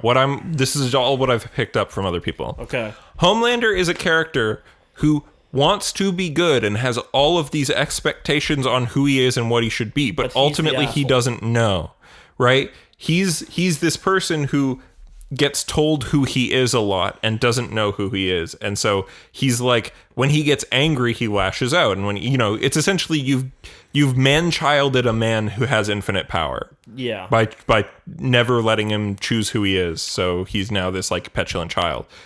And then there's a character named Stormfront, and wonder why she's named that. She's a Nazi. She's a Nazi. She's a Nazi superhero. Okay, bummer. Like, Isn't she like a new character? Yeah. She's in the newer season. That's what I've picked up of this character is she's named Stormfront. And I'm like, oh, cool. And they're like, yeah, she's a Nazi, but everyone likes her because she's like doing what lots of Nazi people do, which is like being able to talk around it. But she truly and ultimately believes in fascism. Yeah. That's what they do. Yep. Anyways, yeah, I don't know. Maybe I'll watch that. But also, I want to check it out. But it's like, I'd rather watch fucking Umbrella Academy first because that's a more fun idea for a show. Also, probably not as dark and edgy. The Umbrella Academy is dark. It's very much like Doom Patrol. Umbrella Academy is like Doom Patrol. It's like these are all they all live in a house. Yeah, they're all like these faux children of this old man who abused them, and they're getting over family trauma, but coming back together because they have to save the world. Bummer. Yeah, like emotionally abused. Stranger Things. Well, it's like good though. Stranger Things with everyone having powers. And Ellen Page is in it, and Ellen Page is perfect. Sure. She's a great actress. I like her a lot. Was Ellen Page the one who got really pissed off at David Cage? Yeah. Yeah. Good. Fuck David Cage. Because they made a nude model of her, even though she didn't agree to appear naked in this game, and then that nude model got leaked. But it's not her body. It's like, no, it's well, her body. It's basically you put her face. You put her face on it. You put her face on a body that looked like hers just because you didn't see it. No, just because you didn't. Yeah, she has a mold like under one of her titties, but like, I don't know. But I'm saying like it's not totally accurate to what it is. It doesn't look but just you made like an implication. It's her face. It's somebody with her build. Yeah. And even though she never shows nudity. There's like shower scenes because it's a fucking David Cage movie, but you never see nudity. It's a David Cage movie game, whatever. No, but I get it what you're saying. But like it's caught you don't see any actual nudity in the shower scenes. Yeah. But she's programmed to have nipples and an ass crack and a vagina. Yeah. Like, why did you put this in the game? You've put extra work into doing porn. Also, you didn't have to fucking give her like the details. You could have just said like shape. You could have Barbie dolled her. Yeah. It's more work to give her a vagina. Yeah. You just like, go down to the vagina. It's like the most detailed part of her whole body. It's like, why did you do this? Why would you spend? I wanted to make the job easier for the source filmmakers. The game's not on PC. They can still rip things from files. Yeah. It's on PC now. Oh, well. Via Epic Game Store. Nice. Like other Quantic Dream games. Anyway, back to Invincible. But also, there's a reason why celebrities think internet celebrities think, because they're aware of it, think deep fakes are weird. That's why a lot of people think deep fakes are bad. And, you can make an argument that they are bad. It's a very easy argument. Yeah. Yeah. It's like, I would really love to not have realistic pornography of my body that I don't consent to making. Also, the funny part is sometimes, like, because I have seen deep fakes, of like, it's like the head is not, looks like, it doesn't look like, it's connected to the body, the editing's really well done, but it's like they're having a conversation, but they're getting fucked, and it's like, it's very clearly doesn't match up with what the head is doing, what the body's doing. I saw a pretty good deep fake recently that was like not for bad things. Somebody deep faked Spider-Man PS4 to have the Tobey Maguire like actors in it. Yeah. So it's and like some shots are better than others, but they're like Peter Parker is Tobey Maguire, but Mary Jane, the deep fake to make her Kristen Dunst looks incredible. Like I'm like, oh shit, this looks great actually. Okay. I don't know. I like Mary Jane in that game. Yeah, she looks fine. Yeah. But yeah, I mean, I just like Kirsten Dunst. She's great. Watch the movie Melancholia if you want a realistic depiction of depression. No, I don't. I'm already living it. It's good. My body's in pain and I'm very tired all the time. It's a great movie.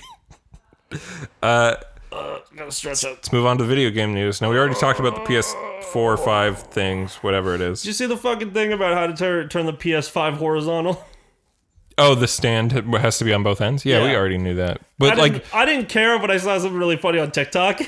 Yeah. Where someone was like, it was a comparison of how to put the Xbox Series X vertical versus how to do the PS5. And it's like a timer where it's like the Xbox Series X, it just turns it sideways and it cuts off like 2 seconds. And then for the PS5, oh, fuck. Sorry, I'm like fully reclined here and the mic slid. It's okay. So the fucking, with the PS5, it's 45 seconds of this guy like detaching and reattaching and everything. And someone's like, oh, look at this. Yeah, it was funny. Yeah, it's funny. Yeah, for sure. The way they made that fucking stand and the way it's like so modular and everything has a slot for itself afterwards and there's no pieces left behind is pretty ingenious. Yeah. I don't know if I'm going to have it sideways or standing. I'm probably going to have it sideways. Yeah. Well, but I'm buying a TV stand, so I don't know what's going to go in there and shit. So like this thing, right? Like my computer's pretty tall, so... I think your computer's also like the same size as your PS3 if the PS3 was on its side, though. So I think it might be bigger than that. Yeah. Do you see why, though? Like when they broke it down and looked inside? Oh, yeah. There's like a giant heatsink. Yeah, which is good. Apparently the fan is whisper quiet because everyone complained about the PS4. The PS4 hardly has any vents. Yeah, it goes... Even like my PS4 Pro gets so fucking hot. Can I say something really fucking annoying for a second? What? About the PlayStation 3 that I own. For some reason, it's not reading PS2 discs anymore. Oh, no. So I'm like, fuck, do I have to take this thing apart and fucking Doesn't the fix PS4 read PS2 discs? Of course it doesn't. It doesn't read any discs other than PS4 discs. It doesn't read any discs. Period. Like, even though it's a Blu-ray reader, it won't even fucking read PS3 discs. I don't know. Maybe look around and see if there's like a local place that... I'm gonna look into it. But fucking annoying, because I'm like, I like PS2 games. Like, and I have some still. And I Chris is buying PS2 games. I might want to grab some classics. You could like go... to fuck around with. Maybe just see how much like buying an actual PS2 is. But the PS3 has HDMI port. Okay, but what if the PS3... Oh, yeah. Do you even have... Well, this TV's old enough. Probably still composite cables. Yeah, but it's not even like... The difference is it's a pain in the ass to do them... because this is my TV only has the 5-prong. Whereas PS3s... Or PS2s, it's the 3-prong, so you have to... Yeah. You wind up getting, like, the audio's not right. Yeah, the audio won't be on the proper channels. Yeah. That sucks. Yeah, so I'll try to get it fixed, because it's still a very useful device, the PlayStation 3. It still works with PS3 games. So I remember when I had, like, my Xbox 360... There was like a fucking thing. I was like really weird where I could use an HDMI cord, but then I still had to do like audio cables for some fucking reason. I don't know why. It was so dumb. Weird. Yeah. Yeah, I feel like though I think it was my TV. That was the problem. 360 and PS3 though, like that was the time when components switched to HDMI. Like my PS3 has both. Yeah. My Xbox. Well, no, the Xbox didn't have both. It had just a fucking thing because it didn't have. You couldn't just put cables. It had to have its own little special slot. No, the OG Xbox 360s, yeah, but like the Slim didn't have the component unless you had the additional thing. Slim was a cool design. It was. It's very sleek. It's cool. But don't get the Slim PS3 if you're trying to find old ones. Try to get the fat ones because the fat ones can play PS2 games, whereas the Slim can only play PS3 and PS1. Yeah. Oh yeah, that was the one I was thinking of. Is that it's not that the PS4 can go two generations back. It's the PS3. Yeah. And its weird version could go two back. Yeah. Yeah. I wish the 5 could go all the way. Yeah. Because the fucking Xbox can. The Xbox can play fucking Xbox games. Yeah, sure, but the Xbox only has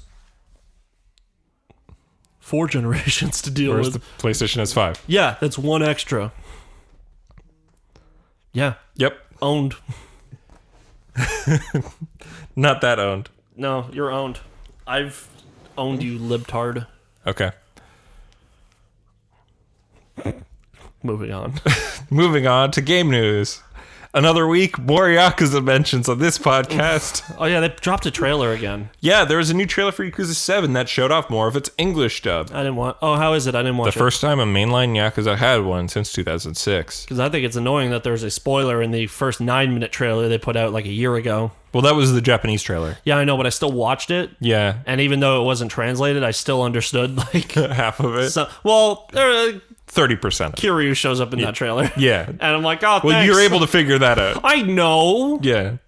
But still, I'd rather have seen it happen in the game. Yeah. But yeah, this is similar to 2019 spin-off Judgment. And I think Majima also shows up in that trailer. Yeah. Yeah.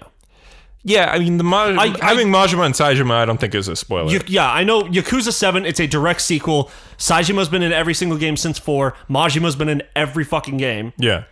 and like, of course they're gonna show up. Yeah, But and I'm I still figured just like, I Kiryu was going to kinda- show up too. Yeah, it wasn't hard to put 2 and 2 together. Yeah. But like, you know, kind of wish they didn't tell me. Well, the North American trailers didn't. None of them have that. Oh, cool. So how's the English dub though? It's good. But the big thing that became news was that even much like Judgment, they even dubbed the songs, like with the So there's going English to be voices. an English dub of Baki Mitai. So in the trailer, they showed off the English dub of Baka Mitai, and everybody went It's nuclear. It's memed. Yeah, it got memed into fucking space this summer. Which sucks because I fucking hate. Like sometimes people like something gets memed and then people go like, I'm gonna go check out the thing it's from. No one fucking did that with Yakuza. A lot of people did actually. I don't think that many did. Yeah. I go on the Yakuza Games I wonder if subreddit. George started Yakuza. He definitely didn't. I almost certainly hasn't. But yeah, Because he's still obsessed with Warzone, the worst game ever. Warzone's not the worst game ever. It's just fine. We'll talk, you know, We'll talk about it after we're done with Yakuza. One of the better battle royales. You're not wrong, but It's no Apex, but it's good. sure. Anyway, the dub's good. They translated it different than a lot of fan translators did because they wanted to go with something that felt right. Yeah. Yeah. It's good. It's good. Like, it's, you know, and more power to them. That's an expensive, hard to do dub, and you're dubbing music too, which is like everybody's putting a lot of effort in. That's like that's got to be like a fucking like tons of scripting. It's just so much. Yeah, because especially in the newer Yakuza games, like at least I don't know. I was surprised when I don't they think did it for in 5, Judgment. but for 6, like even like sub stories are fully fucking voice acted. Well, just 6. Yeah, that was the big selling point for 6. Everything's voice acted. Judgment, everything was voice acted. No, the side stories weren't. Never mind. Oh yeah, there's a lot more side stories in Judgment though. Yeah, because 6 has very few side stories, but they're all voiced. Yeah. Yeah. 6 had less, but more technically. It had more story, less gameplay. Yeah. That Pocket Fighter one was depressing, but I like how it ends. It's good. Yeah. Yeah. Fuck that dude's wife, though. What a cunt. I married you while you were the sad, pathetic loser, and now you're a sad, pathetic loser, but even worse, and I hate you, and our son is going to learn English. And his son's just like, but I want to hang out with my dad. My dad, this guy who's still obsessed with a fucking children's toy from the 80s. I wouldn't say obsessed. I think more it's just like it's a hobby he always had. Like it's like dudes who are like really into trains. It's sad. I think it's fine to have hobbies. Yeah. But again, if my dad was like, I buy every new Transformer toy when it comes out, I'd be like, wow, Dad, you're a fucking loser. Does your dad do that? No. Okay. I don't know. I would. No, he likes guitars and Johnny Cash. Depends on how like serious like Transformers, a little dumb. Yeah. It's just that's actual collector stuff. But Pocket Circuit is something you can actually play with. It's an actual toy. But a Transformer Hot thing. Wheels. What? Hot Wheels. No, because you can't customize Hot Wheels. Right. Hot Wheels are just things you fucking literally. Hot Wheels are things like I like cars. I want them smaller. My friend Gavin is an avid Hot Wheel collector. All right, He then I will literally- save my judgment. He will literally like go and get like limited time offer once he asks his fucking girlfriend to like sign on with his credit card and get them when he can't because he's at work or something. Like he just loves it. He's a collector like that. Yeah. But that's just those are like what, like $10 each. A fucking you know like those Transformers that are just huge and like limited edition. They're like fucking 200. Yeah. But then at like some point they're just statues. yeah. Like they're Transformers aren't. At least something- Gunpla have like more stuff. and to also do you with build them and make Yeah. it yourself. Like there's a whole thing. But Transformers just like here you go, and it's like you transform it once and you're like that was too much effort, and you have to do it in a specific way or something breaks. Yeah. But like Pocket Circuit Fighter, it's you have the frame on the car, you have like the wireframe, and you get to like customize it, put it on. You get to determine how fast it goes and shit. Yeah. You get to figure that out. That's fun. It's like building and making it better. It's like Car Guys, but small.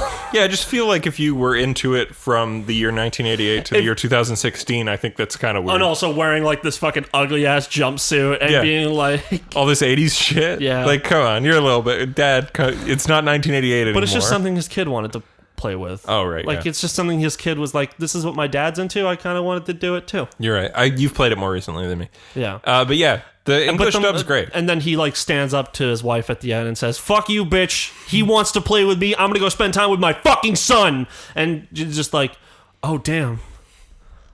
My pussy's wet now. Yeah, you go play with that son, and then we're going to make another. Not obviously, but that's like... He's old, and she's probably old too. He's old. She looked significantly younger than him. Yeah. Like, because he looked all gray and shitty, and then she just looks like average Japanese woman. But also, why model her just for, like, one cutscene? Exactly. But yeah, Yakuza 7 still looks good. Still wait until March for me. I don't think you should. I think you should just play it. No. Too many games come out at the same time. Like, honestly, I already I'm going to play Spider-Man. I'm going to play Cyberpunk. I'm going to play Bug Snacks. I'm going to play Pathless. I want to play fucking Devil May Cry Special Edition. That game I could beat in one day, so... Yeah, but I want to play it anyway. Yeah, I don't know. Yakuza is a game I already own, so I'll probably just go through that, then I'll pick up Spider-Man and... Mm-hmm. Yeah. Yeah, I mean, like, I want to see, like, you know, when you buy a big fancy thing, you're like, what's the fanciest thing this thing can do right now? And it's like, oh, it's going to be Spider-Man with all the fucking Cyberpunk. Cute shit. Well, Cyberpunk's not the PS5 version. It's the PS4, and there's going to be an upgrade by January, but it's free and your save is going to be fine. Okay. Whereas the Yakuza save thing, I'm like, it's a long RPG. I might not beat it by March. I said this before. And then I don't want to, because I want to play it on the PS5 because it'll PS4 Pro boost mode it, right? It'll make it look like... when it comes out the enhanced edition. Well, the PS5 one, when it comes out, will be PS4 Pro boost mode. Yeah, that's what I mean. Like, there's two boost modes on the PS4 Pro. Yeah, but like there's performance and graphics. But like what I'm saying is like I have a base PS4. Yeah. So when I get the fucking PS5, I'm going to play PS4 games on the PS5 because it'll be able to output with better performance, whatever, right? But so like if I've got all these games and Cyberpunk's going to be long as hell, like I might play a lot of Cyberpunk and play a lot of 7, but not beat 7 until March and then lose my entire save on the PS5 and that'll suck. Yeah, I guess. Yeah. I don't know. To me, it's just going to be like Persona 5 to Persona 5 Royal. Yes. Like that's what I'm saying. Like that's just how it's going to be. But you played both games more than I did. Yeah, I played Persona 5. You platinumed Persona 5 and you played it 5 times and you played through most of Royal. Yeah, I pretty much have the platinum for that. I just need to I played through Persona 5 once at the time it came out. I did not platinum it. I didn't get all the social links to 10. I did not play it a second time. Thank God Persona 5 Royal got rid of the trophy for completing the compendium because that shit sucks. Yeah. So then Royal came out and I was like, oh, I liked Persona 5 3 years ago. Let me play Royal. And then I didn't beat Royal. I got to Futaba's Palace and stopped playing the game because I'd beaten it already. The change in Futaba's Palace is pretty good. Like they changed... Is there more village? Is that the change? No. They changed the final boss. Oh. Like they changed how it operates, like slightly. The worst palace still is Okumura's. It still has the UFO one? Yeah, the UFO burger. It still has the fucking like travel, like that one where it's like turn the switches to make the right tubes to go through space and shit. There's still that whole section which I didn't have a problem with that section. What? I just don't like it. I think it's like a lot of backtracking and I'm stupid and I forget things. But then the boss fight, they made it worse. They made it so you had to they summoned like 3 of the giant green guys, 4, and you have to kill them all at the same time. Or you have to have them dead by the time they do this. They made Madarame so much better. Yeah. But like it's like... But everyone's like, you have to fucking kill these guys. If they do their self-destruct move, it just re-summons all of them. You have to kill them all at the same time. Or else you just have to keep fighting them. And that's the one that's on a timer. Right. So every time you fuck up, it gets worse and worse. But then like, yeah. Once you beat that part, it's done. But still, it's fucking annoying. Yeah. But yeah, Persona 5 Royal, like I don't finish. So it's like for me, if I lost my file for Yakuza 7 in March and I was already most of the way through the game, I'd probably wind up waiting another 6 months to a year before starting it again. And then I would just be like, I'm spoiling it for you now. Yeah, like it'd be a long time. So instead, you can wait till March and then we can play it, or you can know, and I'll be like, oh, I'll probably replay through it when it comes out in March. Yeah, sure. Well, if it's good. Yeah. Well, it depends on, or if some other cool shit comes out by March and you're like, oh fuck. I don't know. Maybe I'll modify my tattoo when it comes to March, and it'll be a koi turning into a dragon. That'll be in my week. Then in March, fucking Nier Replicant comes out.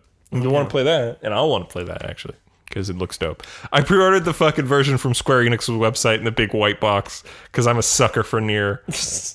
And I didn't get the black box version of fucking Automata because I was like, it could be bad still. It looks sick, but I'll just get the regular game. It looks cool, but I don't know. And then turns out it was really good. And it's like, oh, this is my literal favorite game ever made. Yeah. And it's like, okay, well, I'm just going to fucking buy the expensive version of Replicant. Yeah. Because it's a remake of a game I already like and it looks sick. And even if it sucks, I'd rather have the big box. I can't imagine it would be bad because if the original was good, then and Nier Automata is good, I don't see how combining good aspects of both of them would make it bad. It's just that the no Papa Nier. Maybe they'll make him DLC. Maybe a skin. But I like the voice too. Well, have we heard the English voice yet? No, we haven't seen the English dub of this. Maybe I think they'll probably bring most of the characters back. What if they did like a where they got like a new one for main boy, and they like it was still main boy, and maybe it got a little deeper on the English side, so it'd be like, yeah, whatever.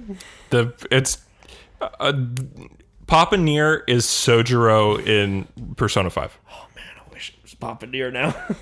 He's got the deep voice. Like, he can't do a teenage boy voice. That man cannot do a teenage boy voice. Wait, in the English? Yeah. Oh, okay, yeah, that man can't. Yeah, like... Japanese voice actors are crazy. Who knows? But that guy's voice is literally, my name is this. Like, yeah. Hey, how's it going? Like...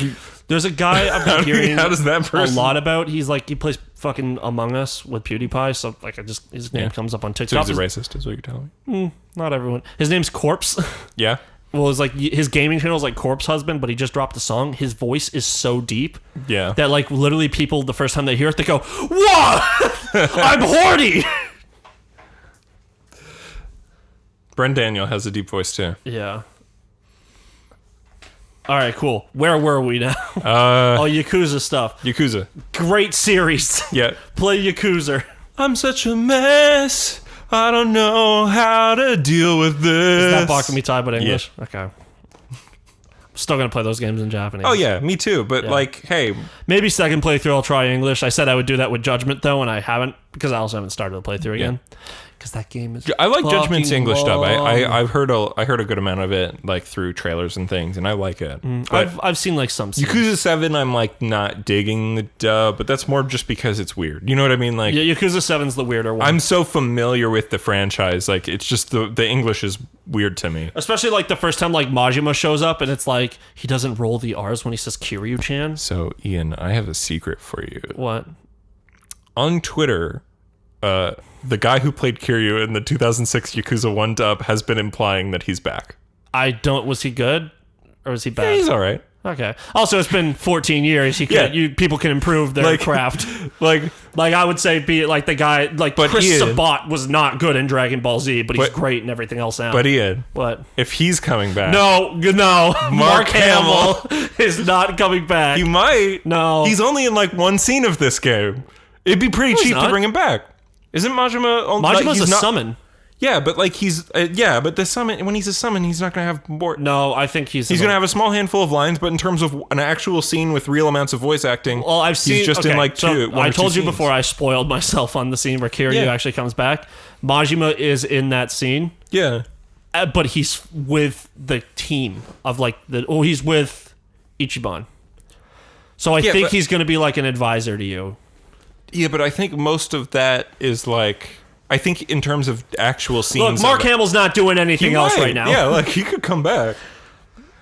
Yeah, I don't know. It's possible. It depends on how much he'd be in the game, but I don't think they'd bring him back. They might. It's Justin Briner. That's Majima. Sajima's Chris Sabat. No.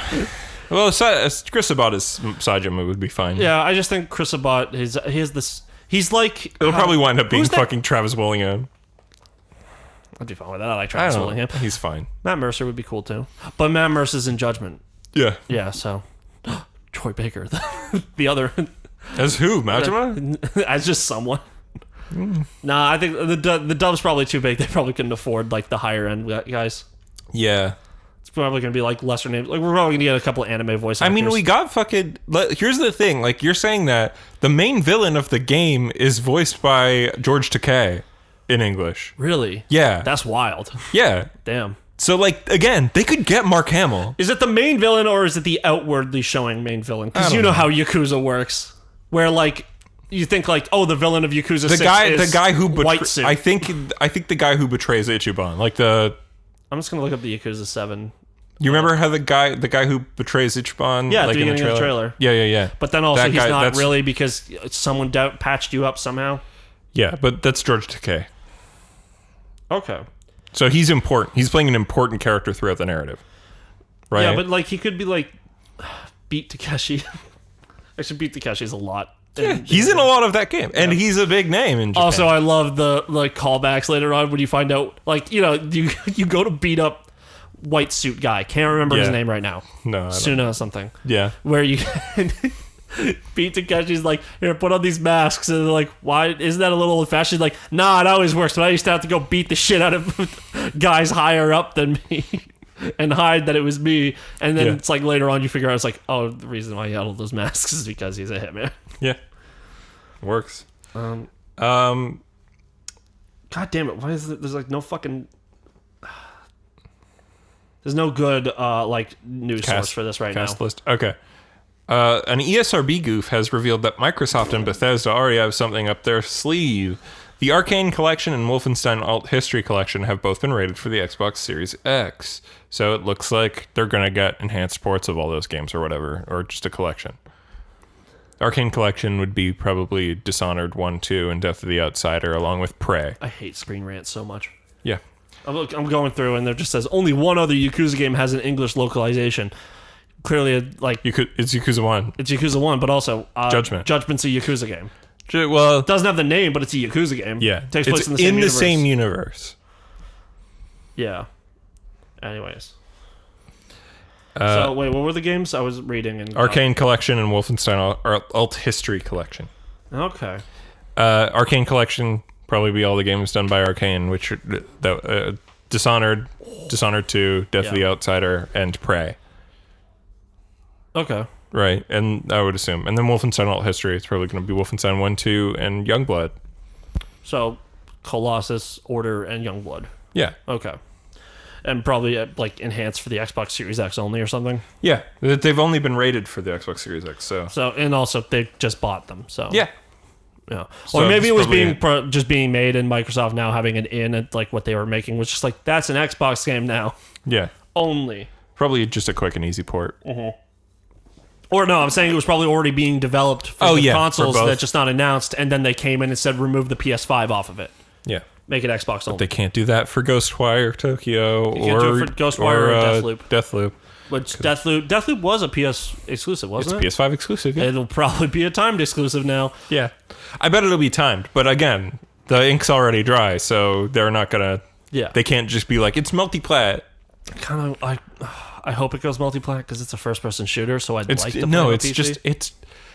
Ian, you know exclusives aren't exclusives. I know. It's on PC. Oh, it's just console exclusive. Yeah. PCs aren't consoles. They're not. Yeah. PC's last gen. No.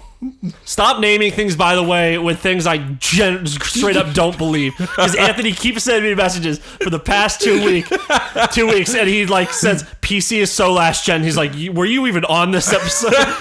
And I said no. It's a literal quote from the episode. Yeah, but it's from you. And then Yeah. also we got in a whole argument about Naruto, and then you named it "Don't Read Naruto" 'Cause Well, that's that what is I not said. something I believe in.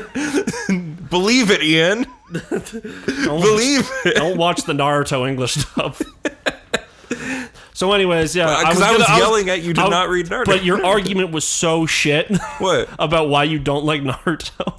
It's- Because you were like saying like, oh, I watched like 5 random episodes all out of order. No, I watched a bunch of random episodes as a kid, and they were all bad. It's still a bunch of random. That's me And I saying read like the I first popped in volume of the Gundam. Mang. 1 second. That's me saying like I popped in Gundam the Origin, went to like a second part of a 2-part, and going like, I don't get this. I guess the show's bad. Guess what, Ian? There's only 6 episodes of this show. And it's on 2 Blu-rays. It's on 6 Blu-rays. Because they're all hour-long episodes. You need 1 hour for one Blu-ray? They're all, I don't know. They release them all separate in Japan, and then they release them like this in North America. So they got lazy.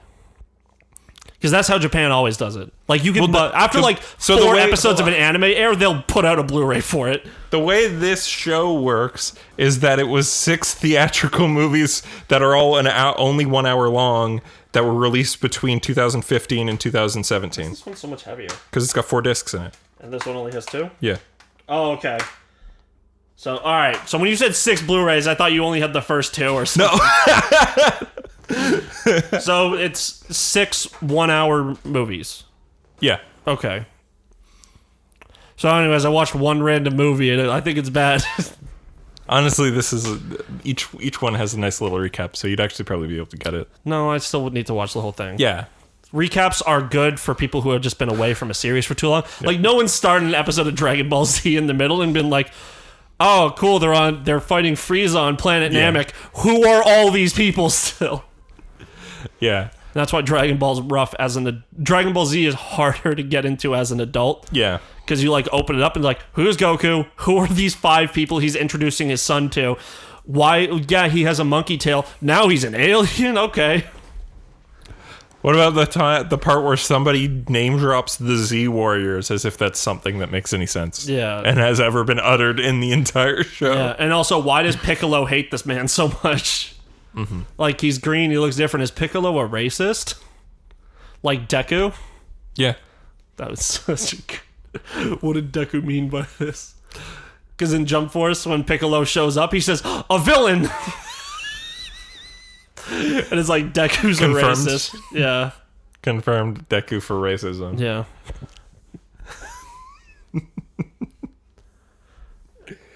And finally, the last piece of video game news.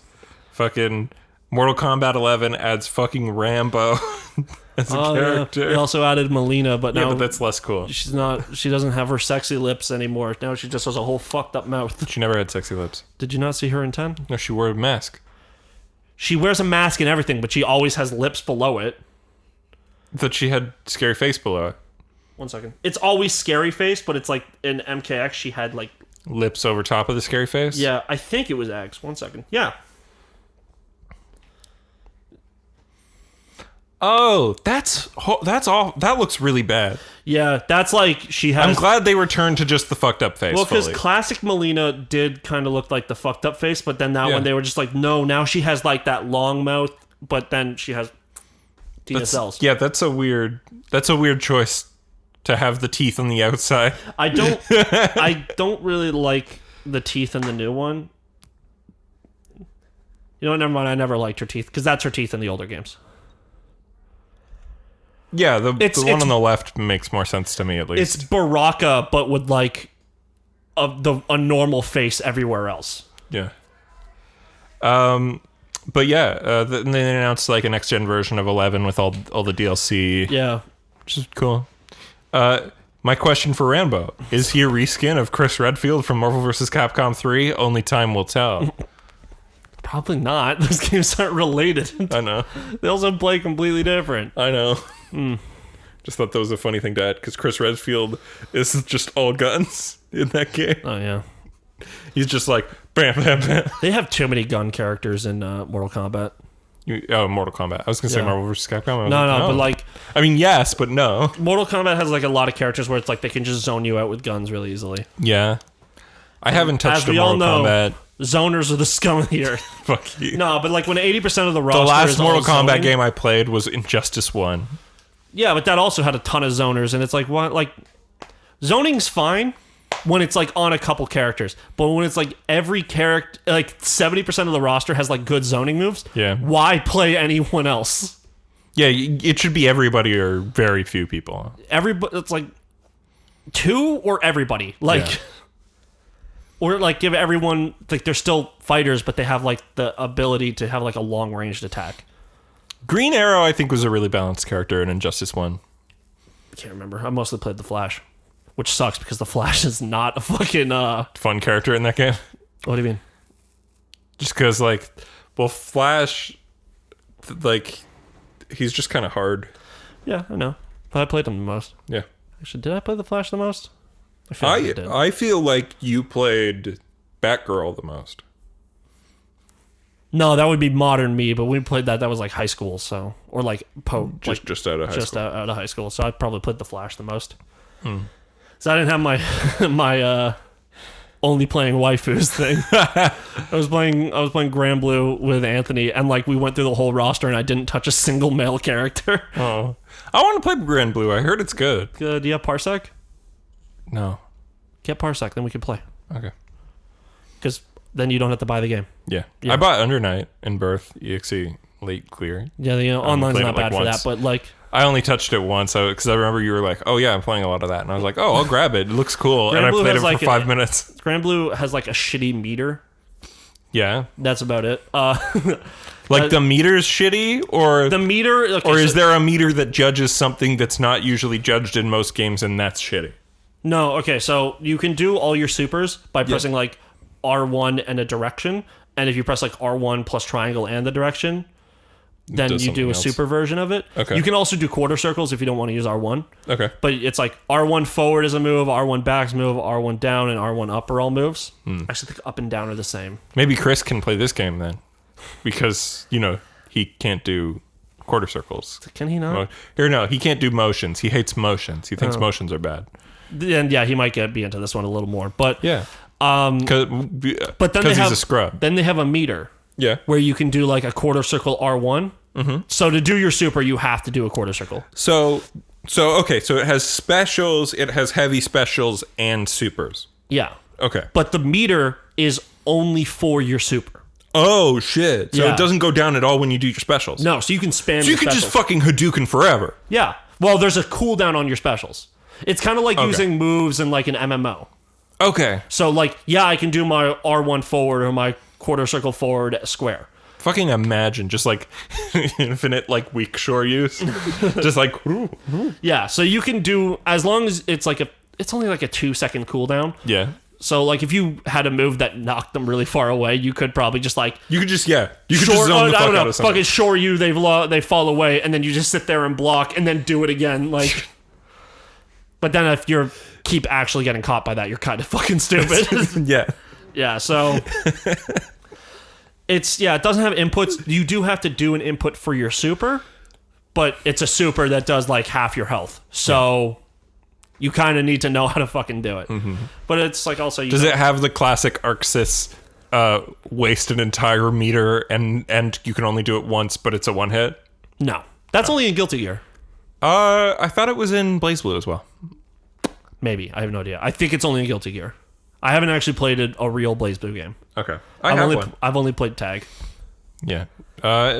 Tag's basically BlazBlue. It's it's BlazBlue but easier. Yeah. It's a little lower like I don't know if BlazBlue has auto combos, but BB Tag had Ruby's in it. Combo. Her Ruby characters are actually Ruby the good. fucking show and game, and it's bad. It's not good. Yeah. I tried watching it when I was like a lot younger because a guy recommended it to me. I watched the first episode and was like, wow, I can't believe this is only 9 minutes because it felt like an hour. Oh, wow. What a cool fight scene and nothing else. Yeah. Well, that was the trailer. It was like, look, Monty Ohm made this really fucking cool fight scene where she like Did you watch the H-Bomber guy video? No, I didn't. You should. It's good. But isn't his videos like 2 hours long? They always are, Ian. Yeah. But he fucking like Fallout is garbage and here's why. I did watch that one. Sherlock is garbage and here's why. Didn't watch that one because that's like echoey chamber for me for that one. Because like I have no love for Sherlock.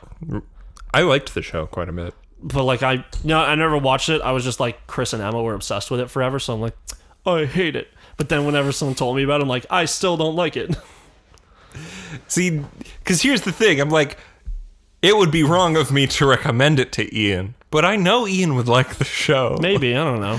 Like, the first season's fun. It's a fun show. It's got good actors. Each season's 3 hour-and-a-half long episodes. Yeah, it's one Marvel movie. Yeah. Just 4.5 episodes every 2 years. Yeah. Or 4.5 hours. Yeah. Every 2 years. Yeah, I just don't care. That's about it. Yeah.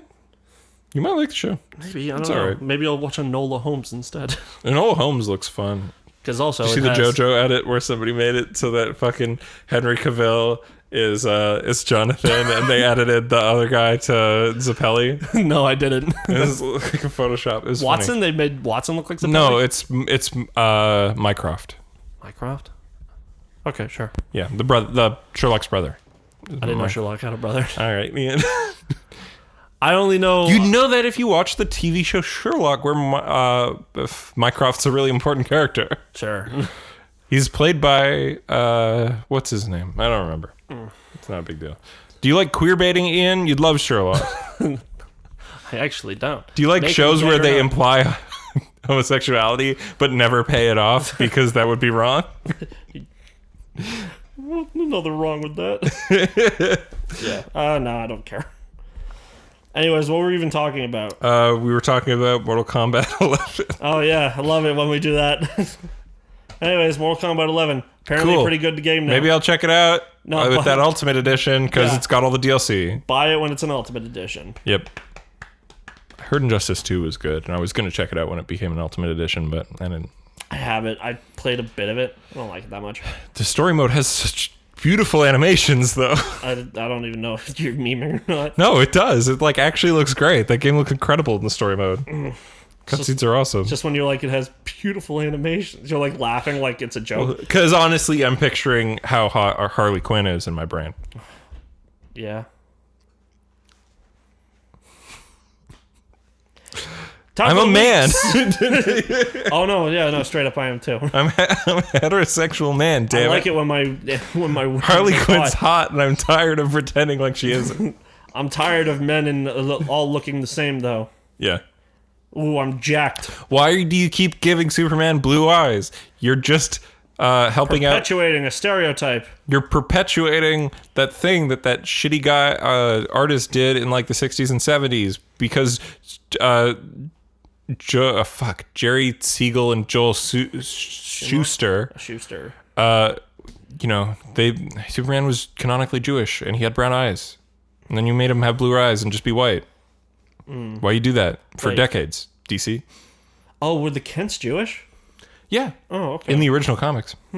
Like in the original comics. Like it was always implied because obviously he couldn't get away with this Was he always a being from another planet or was he a man? No, he was always a being from another planet. Okay. Action Comics #1. Like just fully, he's an alien. Cool. But it's weeks time. Let's try to like bank through the weeks. Yeah. Real quick. What are we at? Like probably 2 hours. Hour 52. All right, cool. All right. Oh god, I have so many fucking things written down. I watched the first 2 episodes. Oh, last week I was like, I have 5 episodes left of Gundam. I finished the original show. It's great. Cool. Good for you. Probably talk more about it because I got Gundam The Origin, which is the prequel, and I've seen the first 2 of the 6 episodes, as we mentioned. Probably talk about it next week. More Gundam shit. I'm going to get deep into the franchise because I love it. Sure, good for you. It's fun. It's cool. It's smart.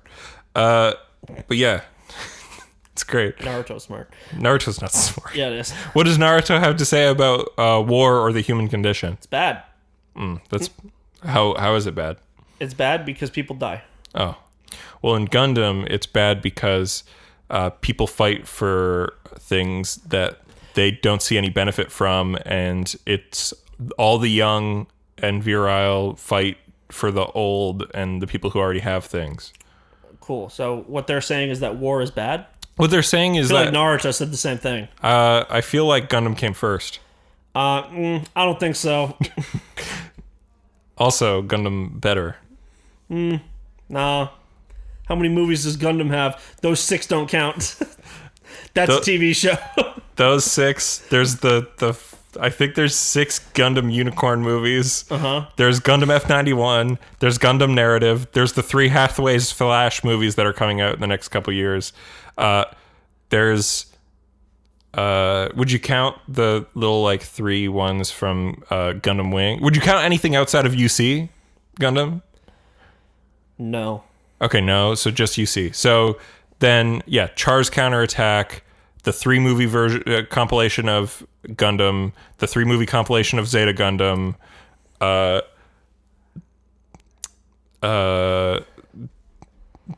the Origin. We already said no. But yeah, essentially the 6 that is Gundam Unicorn, F91, Narrative, the 3 Hathaways Flash movies. There's like at least there's fully 10 in the UC. Damn.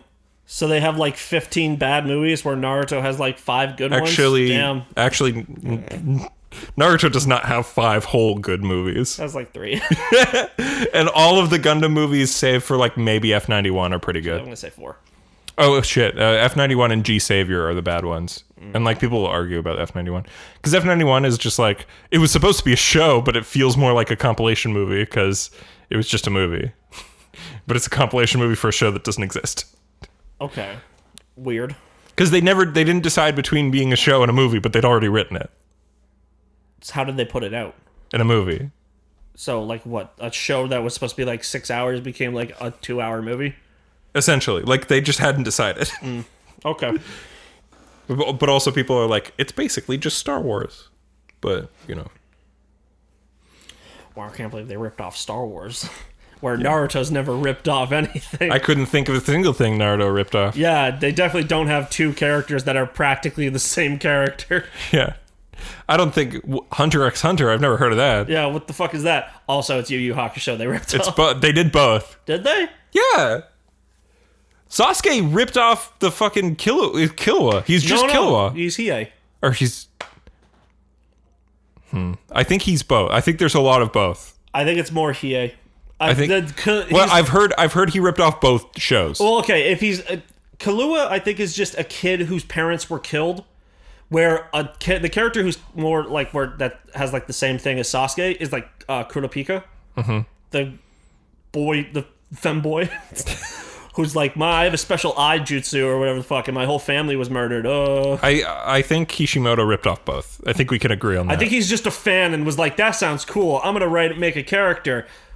Oh, look, this kid is the survivor of a big clan who's everyone was murdered by their brother. That's a unique concept that no one's ever done before. Also, a lot of how Naruto's society and its relationship with modernity is probably just taken from Batman the Animated Series.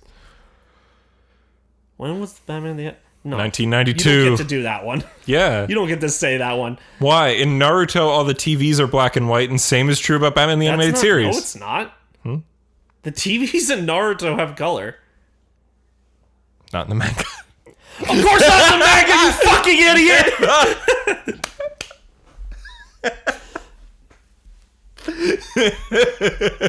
I don't think they've ever shown a TV without color in Naruto, except maybe Naruto's because he's poor. Oh. But then, like, when they show, like... I remember them having a black and white TV in one of the episodes. Yeah, Naruto did. Yeah. Because he's poor. He probably stole it from a trash can. Yeah, but it's the only TV I remember. But when there's like the Hokages do like video conferences later on in the series, and it's literally over like color TVs and shit. Oh, interesting. How like there's weird levels of technology, and it's not clear what decade it takes place in. Almost like Batman the Animated Series. No. You know? No. You know how Batman the Animated Series, there's all like weird technology levels, and like some stuff's super modern, but some stuff's old-timey. In the 90s. The ninja 90s. Some stuff is old-timey in Naruto. It's just a fantasy fucking universe where Batman's like, no, it's just, oh, you know who else did that? Archer. Yeah, sure. And it's just so that Archer did it to steal aesthetics from like the old-timey spy era, but then also have modern technology for like the spy gear. Like they have fucking UAVs and Blackbirds, but their computers look like MS-DOS shit. Wow, it sounds like they ripped off Batman the Animated Series. Yeah, sure, but I'm not gonna let you fucking say Naruto did. I know you're just fighting me on this because you just have a hatred for Naruto. But like, no, it's fine, but you have to admit that Batman the Animated Series is a better show than Naruto. Come on, that should not be hard. It's a better show. I don't care. They're different shows.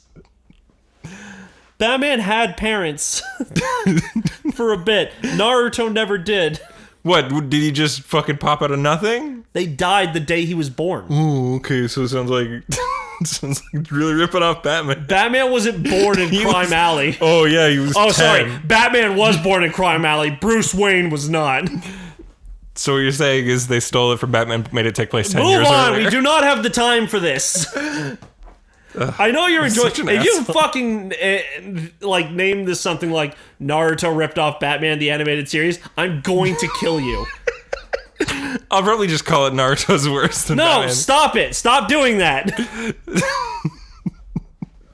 I don't know. I just pick things.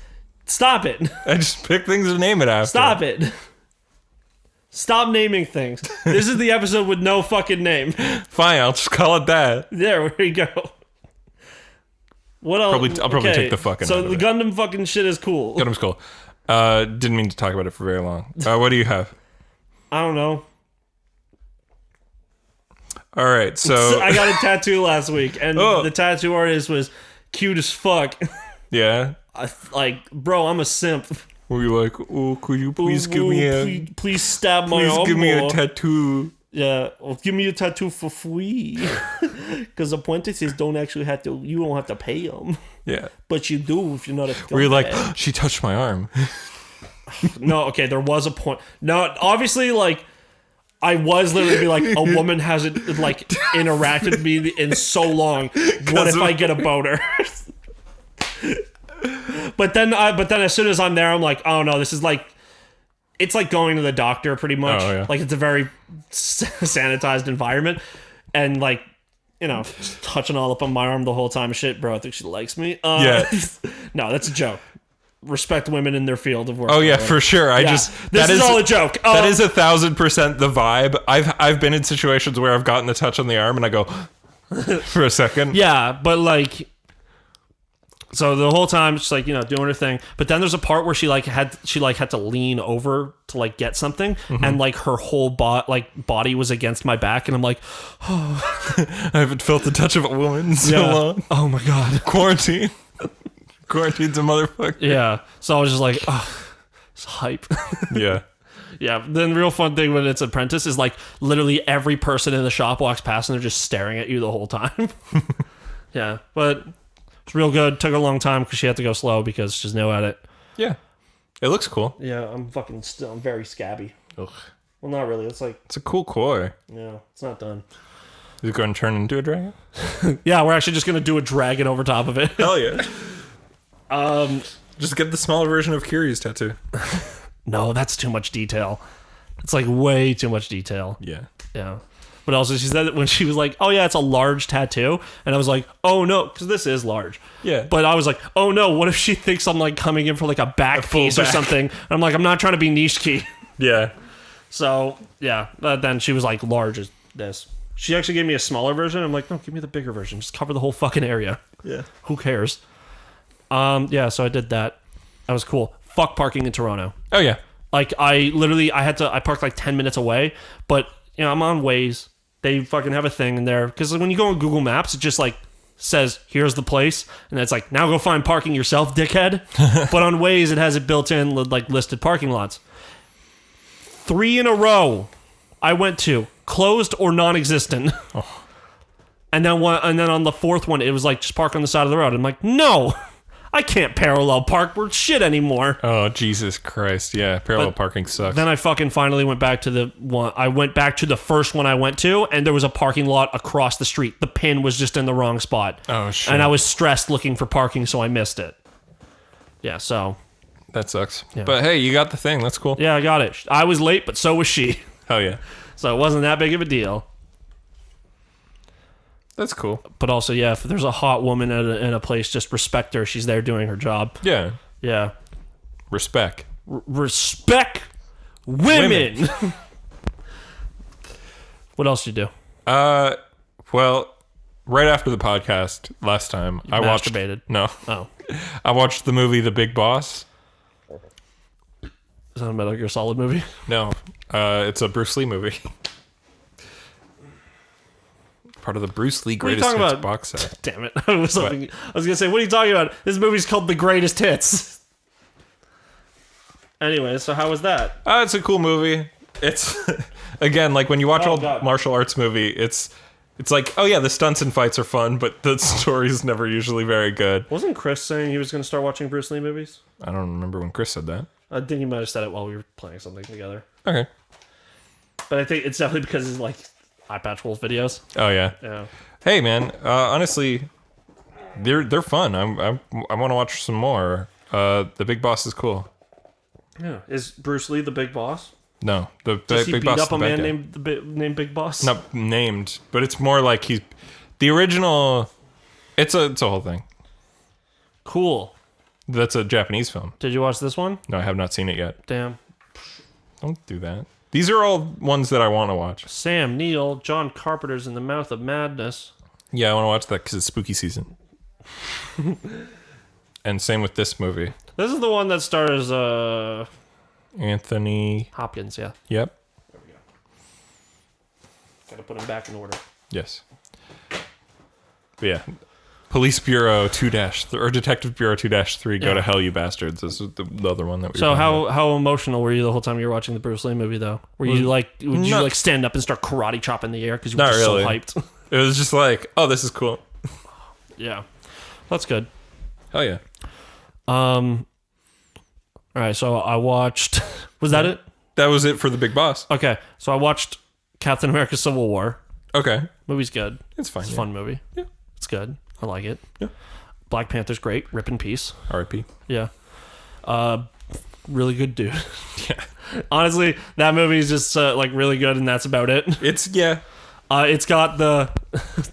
It's got a mom moment in it that doesn't fuck up make everything like stupid as shit. Like, okay, Batman versus Superman. They say Martha, and he's like, "How do you know that name?" And then that stops the fight. Yeah. Where Iron Man finding out what happens to his mom starts the fight again. Yeah. Yeah. It's new knowledge is revealed that makes him emotional. Yeah. And I like that he's like, he finds out he's wrong and goes to help, but then it turns out that's the bad thing. Yeah. But was that, you think that was... Okay, so Zemo, whatever. Yeah. He gets to the base. Mm-hmm.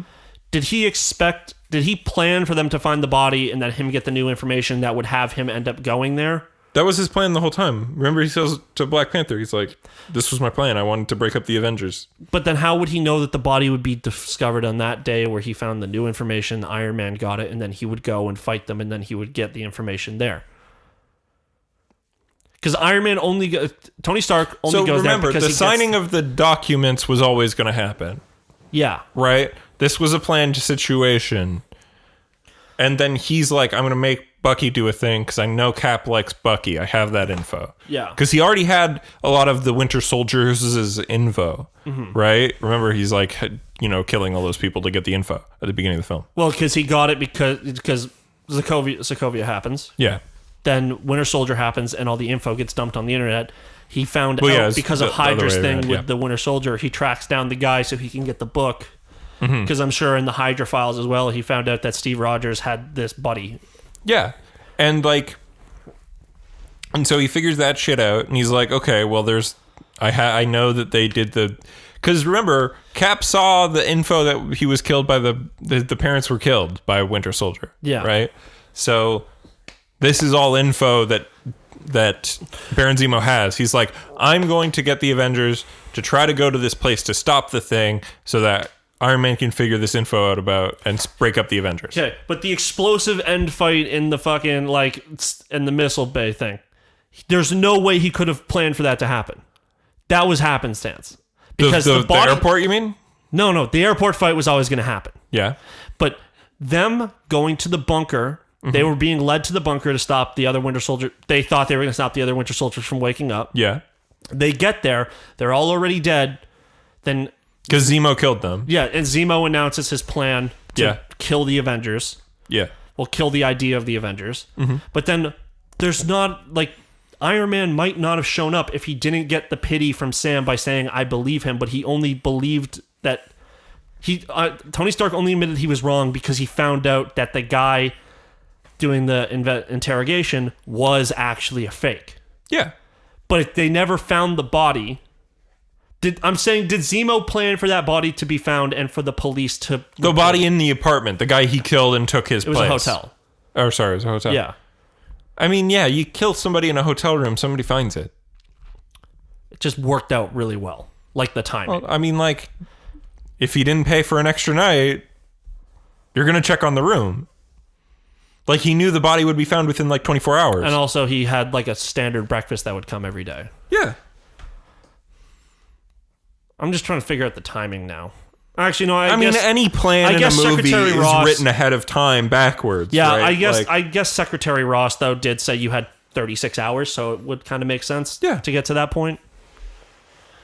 All right, yeah. I don't know. I just thought like, oh, did he plan it that well, or did it just work out like that? I don't know. Sometimes it's just The Dark Knight where the plan's entirely written backwards. Right? It's not an awful way to write it. Yeah, but it's just sometimes you have to come up with some bullshit. Well, but the thing is, you're writing it backwards, so you know what's going to happen because you're like, what could cause this to happen, right? Yeah. So then it's like, but when you watch it forward to backward, you're like, how the fuck does Joker know any of this? He'd have to fucking know things he can't know. Where with Baron Zemo, they just said like... It's the same difference. He basically has to know things are going to happen that he has no way of knowing. But in a previous movie, they said that he knows this because of a thing they did in the previous movie. He was looking for a way to get his revenge, and they gave him the information to get his revenge. They give him stuff to know it, but he just kind of has to know things that, like, it, again, knowing that they'd be able to, that Tony Stark would go visit his friends who he's had all of them arrested, and then figure out, oh, that guy is not the real guy, it was hypnotism, okay, I gotta help them with this other shit, right? Like, him knowing that Tony Stark would be able to figure that out is just bullshit. It just... He just is psychic, right? Because the script's written backwards. I'm just saying that's the one part where it's like, oh, I don't think the plan was that solid that it would have been found out like that. Yeah. But yeah, so anyways, I'm just going to go... Also knowing that Bucky's in Budapest. Yeah, I'm just going to cut ahead real quick. Yeah. I fell asleep last night watching Doctor Strange, and I fucked up my glasses. I told you this at the beginning. Yes, you told me this, but it wasn't on recording. Fucking... He does deserve what happens to him at the start of that movie. He is kind of a piece of shit. Yeah. Yeah. Now, obviously doesn't deserve to have his life end. No. But he's just an overdramatic asshole. It's a karmic retribution. Yeah. I think the movie's really cool to look at. But it's just kind of meh. Yeah. Yeah. Like the villains, everything about it. Yeah. Doctor Strange 2 is going to be a shit show. No, well, Doctor Strange 2 is probably going to be interesting. But isn't that the one where they just keep losing the director? No, they only lost one director and replaced him with Sam Raimi. Oh, okay. I thought it was the other way around that they lost Sam Raimi. No. Okay. They got rid of Scott Derrickson. I just want to get to Far From Home again, because that's the one movie I've only seen once. Yeah. Oh, actually, I guess Guardians of the Galaxy too. Did you watch Endgame twice? Yes. I didn't. In theaters. You watched it twice? Right. Yeah. I think I saw it more than twice. I think I kept seeing it with people. I also did the same thing with Star Wars Episode 9. Yeah, you're such a dick to me. What? Especially with that. I mean, whatever. But you were a dick to me. You're like, oh, I saw the movie. I saw the movie like 16 hours prior by myself. Yeah. Because I bought the ticket by myself, and then I think you texted me, and you're like, do you want to go see the movie? And I'm like, yeah, sure. And then you hated it the whole time, and I'm like, thank God I saw it by myself already. I don't see how I was being a dick to you. It just worked out like that. It's not like we had the plan to go see it like a long time ago. We had, because I was like, do you want to see it for the podcast? I think I was just, I wanted to go on Twitter that night, and I saw one vague spoiler, and I'm like, damn it! And I went and bought a ticket. Yeah. And I see Star Wars movies like the day they come out. I got spoiled about the I don't want to go thing with Spider-Man for Infinity War. Yeah. I don't think I did. I think I saw Infinity War like as soon as it came out. Mm-hmm. Because I don't get, like, I'll go see a matinee. I don't give a shit. Yeah. But Doctor Strange is an alright movie. Yeah, it's all right. It's very pretty to look at, and Stephen Strange isn't a shitty character. He's actually pretty good in Endgame and the other movies he's in. Benedict Cumberbatch is a good actor. Yeah. But it sucks because, like, they cast Tilda Swinton, who I like. I like Tilda Swinton a lot in a lot of movies. But also, they casted a fucking white woman in the role because they thought it would be, it's a fucking stereotype to have a fucking old Asian man in the role. And he thought it would be fetishy to have a young Asian woman in the role. And it's like, an old Asian woman. Like, or even if you didn't want to go that old. Or no, because in the universe, he's like immortal. The ancient one's immortal. So, like. Until they aren't. Yeah. But, like, you know, so you want to go with someone reasonably young. And, like, I feel like that's such a shitty decision because you're like, oh, cool. You're saying that being an Asian woman is a fetish. Yeah. But then also, like, I don't know, that scene where he, like, walks into the room and the guy says, the Ancient One will see you now, and Doctor Strange, being a logical man, he thought... He thinks it's this old... He thinks it's an old Asian man. Because of course you would put an old Asian man in the room to be like... He's in Asia. He's not... Yeah, he's in, like, Nepal, isn't he? Yeah. Or, like, fake Nepal. I don't know. He's in Nepal because you can't say Tibet. Oh, yeah. Can't say Tibet in a movie. It was straight up Tibet. It should have been Tibet. So yeah, he goes there and he says the Ancient One. He's like, all right, I'm in an Asian country. The oldest man in the room. They say the Ancient One. Maybe it's just like the oldest respected elder. I don't know. And then he sees an old man and he's like, thank you, or whatever. And like people are giving him tea. Even fucking Tilda Swinton pours him tea, and he's just like familiar with the customs. Yeah. So he just assumes, but then it cuts to Tilda Swinton, and I'm sure it was supposed to be like this, like, I'm sure someone came away from them like, of course he didn't think it was the one woman in the room. And it's like, nah, bro, he took it, the name's the fucking Ancient One. He looked at the oldest person in the room. Yeah. Yeah. But it's really cool when there's some like, cool effects. When they like push it. No, that whole movie is just nothing but cool special effects. Yeah. Like... when she pushes him through and he goes through all the trips and then is like, oh, I actually fell asleep at that part, but I was kind of drunk last night. Like this is my birthday week. Oh yeah. Yeah. So I took work off, which sucks. I fucking hurt my knee. Yeah. On the week that I had all this time off. Ooh, damn. What? Someone says they make a lot of money on the weekend. We'll talk again Monday. I should click on that link. It's very much fraud. Spam. Yeah. But like, yeah, so like I fucking fuck up my knee. I was gonna go do things this week. Now I shouldn't. Yeah. Well, I could go walking, but I can't go hiking. Yeah. Because that's too much upward knee movement. And also I don't want to drive anywhere because getting in and out of my car sucks. I was like, your mom's right, I should get a knee brace. Yeah. They sell those everywhere? Yeah. Okay. Like the Shoppers Drug Mart. Think they got them at the Superstore? I don't know about the Superstore. Well, because they have a whole pharmacy section. Yeah, but maybe I'll just go to Shoppers. Shoppers. Yeah. LCBO's right next to it, so you know. You know what it is? I said this in Discord last night as like I cracked a beer. I'm like, you think in like a couple hours after I have a few beers, my knee will stop hurting? And I was like, that doesn't happen for me. Totally stopped. Yeah. But then I woke up and I'm like, ooh.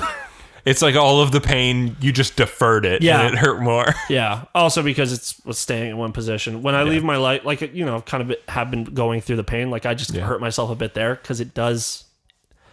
Doing a little bit is better than just leaving it. Yeah. Because then, like, leaving it, I'll move it, and like, oh, now it sucks. Anyways, I'm probably going to finish Doctor Strange tonight or something. Yeah, that movie's okay. Yeah. It's basically just Inception. Yeah. Except I never saw Inception. It's fine. Yeah. I get the gist of it. It's a Chris Nolan movie, you know. There's a lot of operatic realism and cool visuals. Not cool. Just interesting visuals. But ultimately, it refuses to even try to say or think of anything. Yeah. Anyways, what else you do? Let's see. So you remember how I was telling you I was playing Metal Gear? Yeah. Solid 1? I came over once and you were playing. Yes. Well, I got to a part where I was like, I don't like this part. Did you just cheat? No. Oh. I just stopped playing it. Oh, that sucks. What's the part? There's a part where you're in a room and there's a bunch of dogs. Oh, no, you have to kill the dogs? You have to like sneak around them, but it's really hard, so I just wound up having to shoot a lot of them. Oh. And then I didn't beat it because I died. Oh, okay. Yeah, that sucks when you like go through this whole long section where it's like kill everything like in a methodical way, and then it's like you died. Go back to the wasn't beginning. Methodical. I was sneaking, and then I got caught, and then I was and you were like murder time. Have to murder. I'm trying to run, but they're faster than you, so it's like bam, bam, bam, kill all the dogs.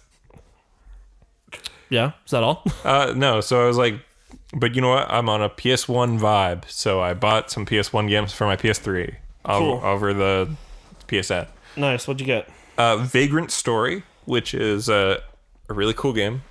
It is a semi-action RPG.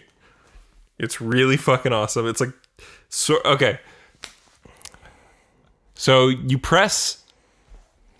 wind up pressing a button, and then you pick what body part of the enemy you want to hit, and then there are timed hits, and which button you press for the timed hits do different effects. So some of them are stronger attacks, some of them do poison, some of them do heal you for the amount of damage you do. but the timing's really tricky, and it gets trickier the longer your combo go. Damn, that's interesting. It's a really cool game. Yeah. It was retroactively placed in the Final Fantasy Ivalice timeline universe. Oh, so it's in the it's an FF game. It's in the same universe as like Final Fantasy Tactics, Final Fantasy 12. Okay. But yeah. And so it's super cool. It's really fucking interesting. It's kind of a dungeon crawler.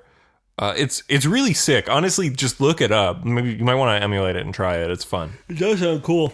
I hope someone out there is like a fan of that game or whatever the fuck, and makes like a modern indie RPG version. It's like it's very much like if Parasite Eve went back to a RPG universe. Because it's like the first Parasite Eve in terms of gameplay. Okay, cool. Yeah. Vagrant Story is sick. Yeah. And then, because and storytelling, by the way, in Vagrant Story is really cool. Like, it's like the cutscenes are all sick, even though there's no voice acting. But then the other game I played for the PS1 was Wild Arms, which is also awesome. I don't know that one.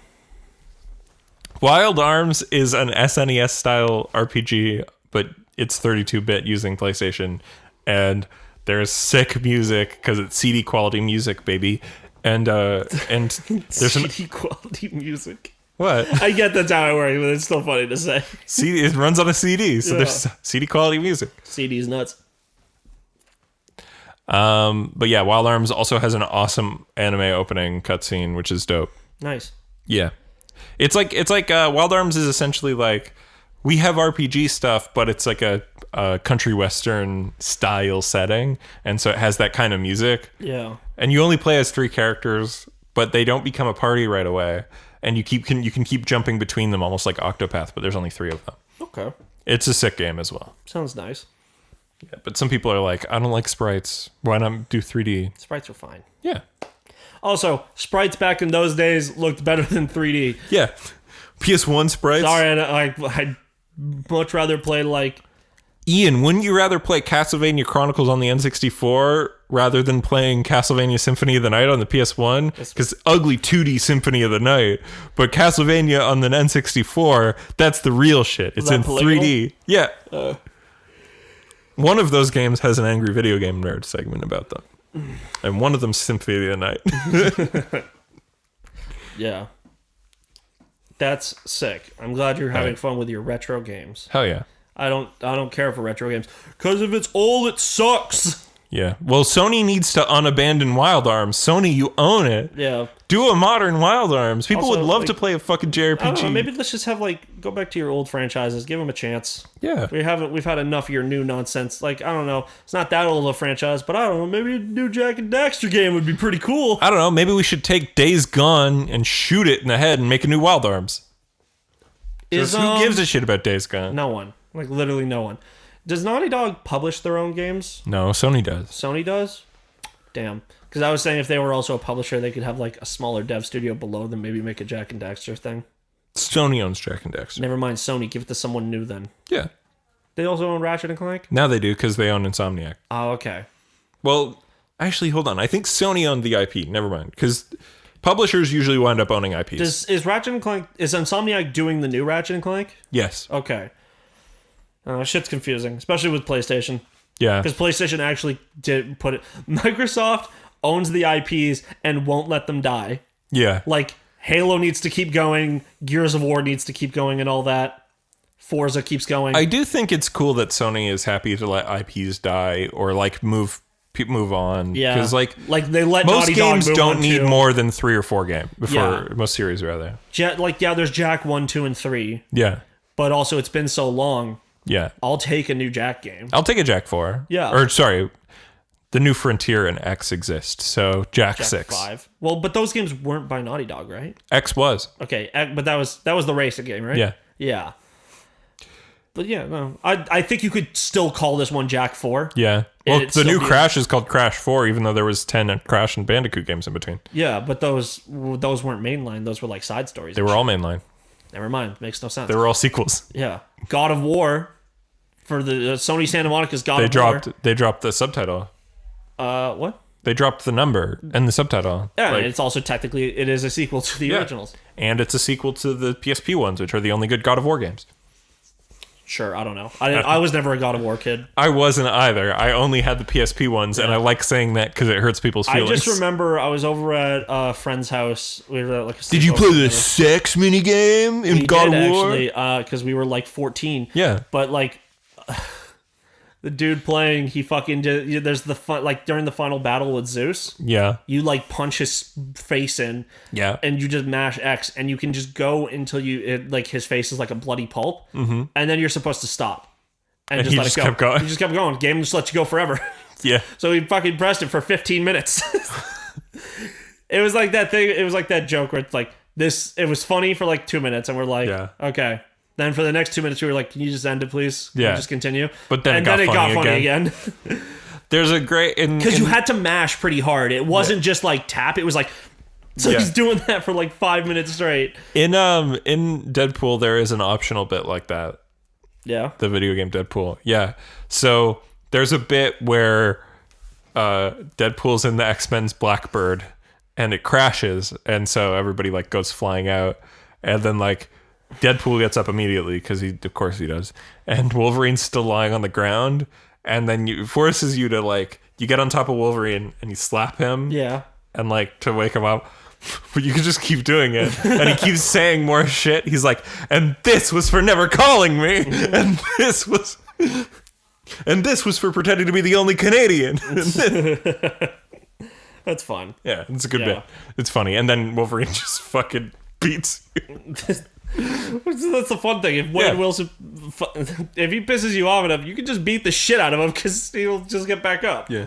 There's a great bit where it's like when you meet Cable, you can press a button to learn who he is, and it's a whole song. It's like, who the fuck is Cable? He's the man out of town. Who the fuck is Cable? It's so good. Cool. Yeah. So what do you got? Because that's everything I did this week. Oh, cool. I got my one last thing. I was playing Genshin Impact all week. Gotcha, Breath of the Wild. Breath of the Wild. But... Two terrible tastes that taste great together. It's actually not that bad. Like, the combat's a little, like, more interesting than Breath of the Wild. It's good. That's what I said. That's why I said two terrible tastes that taste great together. Yeah, and also the gotcha aspect. Yeah, it's in the game. You don't need it. Yeah, and the game's free. Yeah, it's a free-to-play game. If it costs money with all this gotcha shit, oh boy. Right now, because I'm at the beginning, and it's the fresh launch of the game, they're just giving me shit. Yeah. Being like, here's all this stuff. You can earn characters from fucking, like, is it related to that other Impact mobile game? Yeah. Well, it's not the same world, but it's like, they made the game. Yeah, because isn't it like... Honkai Impact 3rd and Genshin Impact are both by miHoYo or whatever. miHoYo, yeah. They actually do a survey, and I'm like, whatever, I'll do it for free Prima Gems, which is like the pseudo currency in the game. Yeah. And they were like, did you buy this game because you're a big fan of our games? I'm like, who the fuck are you? And it's like, what about us is your favorite development thing? And I'm like, I still don't know you. Yeah, the only game I do the surveys for is the Yakuza games. I just did it because it was like a free thing like that I get. So. Do you do the Yakuza surveys when they come? I don't ever get them. Oh, no. Okay, so... I did a Resident Evil one. So when new Yakuza games come out, if you scroll... You know how you can go down on the PlayStation menu? Yeah. There are, like, things that pop up, and one of them's like, hey, do the survey. Usually when the game's new. I'll check it out for 7 to be like, please, this game's amazing. I want more. I always do. Yeah. Maybe... Me answering multiple internet surveys is why... the series stayed alive. Yeah. Because but they did do like a Reddit thing, and one of the questions was like, if we do the remaster games, would you guys like to have them all be separate releases, or would you like them to all be collected together but it just take longer? And I said collected together. Yeah, it was a good choice because the separate games probably would be $40 each, or instead we paid $50 for 3. Yeah. Yeah. And it was worth it. For 2 of them. 2 of those games are really good. Yeah, I think I still think Kiwami 3 probably would have been a better option, but it's so expensive. It's so expensive, and also it's just like let me just get through them. There's newer games you guys got. It doesn't have a good enough story to deserve a Kiwami. I just think the Kiwami could have made it feel better. Yeah, because some people say 2 doesn't have that good of a story. They're wrong. What? 2 is considered to have the best story of the bunch. Well, you're right, but I was more just pulling that out of my ass because there's always someone out there who's just like, I don't know. I think 3 was the best. It's like there's people who think Resident Evil 6 was better than all the other ones. Yeah, no, but if you're gonna choose an action Resident Evil, there's 4. Consensus say, people say in the fan base that 2 and 0 have the best written stories. Yeah. Yeah. And then 6 is just okay. 6 is just fine. 6 is like near the bottom, but 6 is one of the least good games in the series. 6 is the Uncharted 3 of this franchise. We're like, it's Uncharted still really good. No. Uncharted 3 is better. Yakuza 3 is Uncharted 1. Uncharted 3 is a better game than Yakuza 6. Yeah, okay, but there's also a lot more Yakuza games. But what I'm saying is Yakuza 3 is still a Yakuza game. It's like, it's not Yakuza bad. 3 is Uncharted 1. Yeah, that's what I was saying. But Uncharted 3, okay, where's Uncharted 3 in your list? What is the game above Uncharted 1 where it's like, it's actually much better, but it's still like in second last place? I guess. Because that's Yakuza 6. The Vita one? I wasn't even including that. For me, it's 3. Because I feel like 3 deserves a power gap to 1 for Uncharted, but Yakuza 6 is better than 3, but it doesn't deserve a power gap. Yakuza 6 is just a much better version of 3. Yeah, it's like it doesn't deserve the power gap. I would say 3's the worst, then 6. Like, okay, actually 3 Dead Cells or Dead Souls. I'm not 6. counting spin-offs. Yeah. Like, that's why Ishin or like the Fist of the North Star game isn't there either. Yeah. I would say Fist of the North Star game is better than 6, but it's also really bad. Like, yeah. I didn't beat the Fist of the North Star one. But it's more fun to play because it's on 0 and Kiwami's. I think 6 has a very rough beginning. I think 6 is rough from beginning to end. I think once you don't have to carry Haruto around anymore, you kind of just have like you're going between Okinawa. It's Okinawa, right? Yeah. And no. It's not Okinawa. Okinawa's 3. 6 is Hiroshima. I think it's not called that though. It is so. But there's a village. The town you're in, though. Like the town's called something else, but it's not Okinawa. All right, so whatever. Like once you don't have Haruto and you're like carrying him around, because you have to carry him for so fucking long. Yes. And you gotta fucking like baby shake game, and it's like this sucks. You gotta do it multiple times. Once the game, you have to do it like a few times. If you don't know where you're going, you gotta do it more than once. Well, look at the map. I still didn't know where I was going. Like, I'm not going to open up the map for every fucking turn I have to take. All right. So I have a Genshin Impact. Yeah. So the game's fun to play. The combat's decent. Like, they got, like, this nice elemental stuff. There's, like, character switching that you could put on, like, the level of, like, style switching in DMC. Yeah. The thing that sucks about the game, though, too much story. Like, there's cutscenes all the time, and there's no way to auto-scroll them. You just have to mash spacebar or click. Like, it's... You don't care about the story? It's bad. I don't care about the sub stories. The stories are just okay. It's just kind of generic anime thing where it's like you're clearly some lower level deity from another place, but you're back down at the lower thing because you got fucking your ass kicked. And then you're just making friends and meeting people, and then you're on a mission to try and appease the dragon god. Okay. It's just whatever. But it's a free game. It's worth the time. There's a co-op thing, but the co-op thing is like very limited. Like you can only do open world stuff. There's no missions you can do together. Oh. There is this like abyss dungeon, which is like a never ending like floor beat 'em up thing. Oh, it's like the Chalice dungeon. I would say more like Bloody Palace, but randomized. Where it's just you're in a circular room and you beat up enemies. Bloody Palace is cool. Yeah. But like I think you can do that co-op, you can do open world stuff co-op, but other than that, the game's just kind of limited right now. But it's also new. But it's also, and it's free. It's new, it's free, and it's a cash grab. Yeah. Because it's a gacha game. And it's owned by China. Yes. And that's why you can't use the words Taiwan or Hong Kong in the game. Yeah. Or Tibet. Or Tibet. Yeah, it's like, at least they're nice by, they don't lock you out of being able to do things. Like, they give you the main elements. When you go to the next area, they give you fucking... like the ability to change the main character's element and shit. So, like, the game's not fucking you up that much. Yeah. I don't know if I'll play it, but everybody says it's pretty cool. Yeah. There's a fucking part where you're like, just, you know, like the end of DMC 1? It's funny. Hold on. You got that flying section to beat up Mundus. Hell yeah. How animated is Dante in like his form, like shooting at people? You mean like the shoot 'em up section? Yeah. I don't know. Not that anime. Okay, because in this fucking one, it's like you go do the shooting section and your character's literally just like this floating through the air. No. like, wings. Dante just goes DT. Yeah, but like what does he look like? He's flying. He's through like the air? full devil. She looks like she's T-posing, but her arms are facing forward. Not animated. Yeah, animated. Okay, he's animated. He's fine. Yeah, she's not. Like, that's funny. Yeah. And then there's a part later where you fight the dragon boss, and it's like fighting the it's like fighting Sanctus in DMC4. Oh, okay. But not as interesting. This game's like it's stealing a lot of elements from other games, and they're good but not as good. This year is the year that all of the Breath of the Wild clones came out. Yeah, but honestly, this game is much better than whatever fucking Gods and Monsters one was gonna come out. Well, we don't know.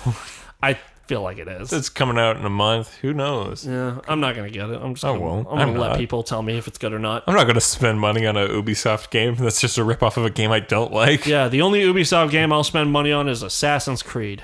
That's not even. I wouldn't. I would, because I like Assassin's Creed. I always have. I did. I don't like it anymore. Well, whatever. We've got into this before. But no, I wouldn't spend money on Assassin's Creed, especially because the guy who directed Valhalla is a big rape boy or whatever. Yeah, but he got fired. Yeah. He directed the entire game until he got fired like a month ago. Like, the game's been in dev for years. And it's been in dev for 2 years. You know they don't have a long dev cycle with that shit. They do. They swap teams. Odyssey came out a year ago. Odyssey came out 2 years ago. No, it came out in 2019. No, it came out in 2018.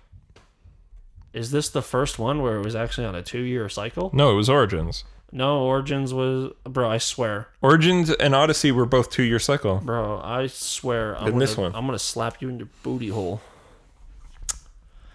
Of course. Why am I getting some book with Assassin's Creed Odyssey? Well, no, I just looked up Odyssey. Maybe that's... It was 2 years, 2018. Yeah, Homer's Odyssey. But here's the thing. Valhalla. Valhalla. Fuck. Yeah, it's the same shit. Valhalla is on a 2-year dev cycle. Origins came out in 2017. Oh, okay. Odyssey came out in 2018. Okay. So yeah, never mind then. But the Odyssey team did Gods and Monsters. Okay, so this is just well, whatever. Because they leaned more on Ubisoft Toronto for Valhalla. But there's a ton of other people who worked on Valhalla. That wasn't just the rapist director who no longer works for the company. It's not like he's going to get money from the game. No, but you got mad at me because I said I wasn't going to buy the fucking the Sloot Slasher game because of Randy. But then a few months before that, you were like, "Why would you buy Borderlands 3? Randy Pitchford's in charge of that company." But Randy Pitchford has far more stake in Borderlands than the other thing. He owns both of the games. He's the company CEO. He's the president. Yeah, but like, he still gets the money. He's just the publisher. Like, no, he's not. Gearbox is also the developer. No, it's I told you this. It's developed by a different company. Both of them. No, it's not. That game's not dev by Gearbox. It's just published by Gearbox. What's the name of that game? It's Godfall. Godfall. Did that game come out? It's coming. It's a launch title for PS5. I thought it was already out. No, that's why I was telling you. Oh yeah, it is straight up a launch title. Yeah. Shut up, Nathan. You're wrong. But you're right. Fuck you. Yeah, it's published by Gearbox. That's why I was saying, like, but still, Randy Shitford still gets. I was giving you shit because you were like, I'm not buying Godfall because of Randy, but I bought Borderlands 3. I also wasn't that strong about it. My actual issue is I'm tired of looter games. Yeah, but I wasn't saying, oh, I'm 100% buying Godfall. I was like, I might buy it because it's a launch title. How dare you, Randy Pitchford? I think you might have said that when we didn't know how fucking banger of the launch it was gonna like. Yeah, but now it's like, why? It was would you like buy the only launch title I know about. So I was like, yeah, it was the only one that was like, yeah, we're a launch title, and they're like, Spider-Man. Yeah, and then I was like, oh shit, yeah. Spider-Man's better than Godfall because it's Spider-Man. Yeah, but yeah, no, but I was like, you know, Randy is only publishing it. Still gets the money. Sure, but that's like, have you bought any EA game? And Yeah, like the CEO of that company sucks too. yeah, he was rated the worst CEO ever, or whatever the fuck. Yeah. But yeah, no. Ubisoft though, like I'm more worried about. Like I might get Watch Dogs 3 because like I like Watch Dogs 2, right? And Watch Dogs 3 looks pretty fun. But like, I'm indifferent on it. A survey found out that 80% of Ubisoft employees either were involved in or witnesses to abuse. Like 80%. Damn, Ubisoft, I didn't know about that part. Like, like 4/5 of every human being that works for Ubisoft Damn, I could really compromise if it was 3/5 though. either committed, were victims of, or witnesses to abuse. Like imagine like, being and the again, 20% who like actually didn't know anything. had no fucking clue. But like, okay, obviously it was like newer employees who just hadn't been around that long. Yeah. But what if it was like a guy who's been there for 30 years? Like it was I never saw anything. It was like the Kevin Smith Yeah. of Ubisoft. Yeah. Where they're just like, they did what? And you all knew? The whole time? Oh man. That would be fucking rough. I was defended. I feel like an asshole. In public, someone said that they were a piece of shit, and I was like, I don't know, I've never seen it, and now I just look like a dickhead. Yeah. Yeah, but the dream to be the Kevin Smith of Ubisoft. The dream. Yeah. Yeah, Kevin Smith is like, it's like, Kevin Smith named a small production company that he did Red State with the Harvey Boys, because he was like, this is just like when we were young kids doing fucking Miramax. Yeah. It's literally... What's the name of the director? Like, do you know that guy's name? Who? That's Kevin Smith. No. The director at Ubisoft. Oh, no, I have no idea. Naming it the Blank Boys. Well, and it's like, I called my new dev team the Yves Guillemot team. Because he, like, really brought me up in this fucking company and shit. Ugh. Rough. No, yeah, it's like the fucking guy who did Ancestors Humankind Odyssey. It's like that's his fucking dev team. Imagine it's like, I called myself the fucking Yves boys.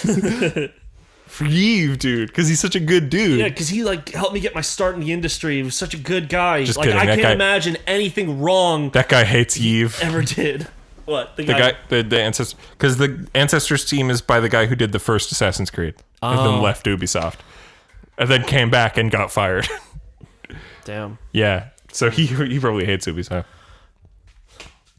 And Imagine inventing a fucking series and then like it's the biggest series ever and he doesn't even get residuals. I just remembered like figuring out like you know how like the first Assassin's Creed had like a bunch of shitty fucking missions to like get to. I figured out the easiest ones to do because I just fucking play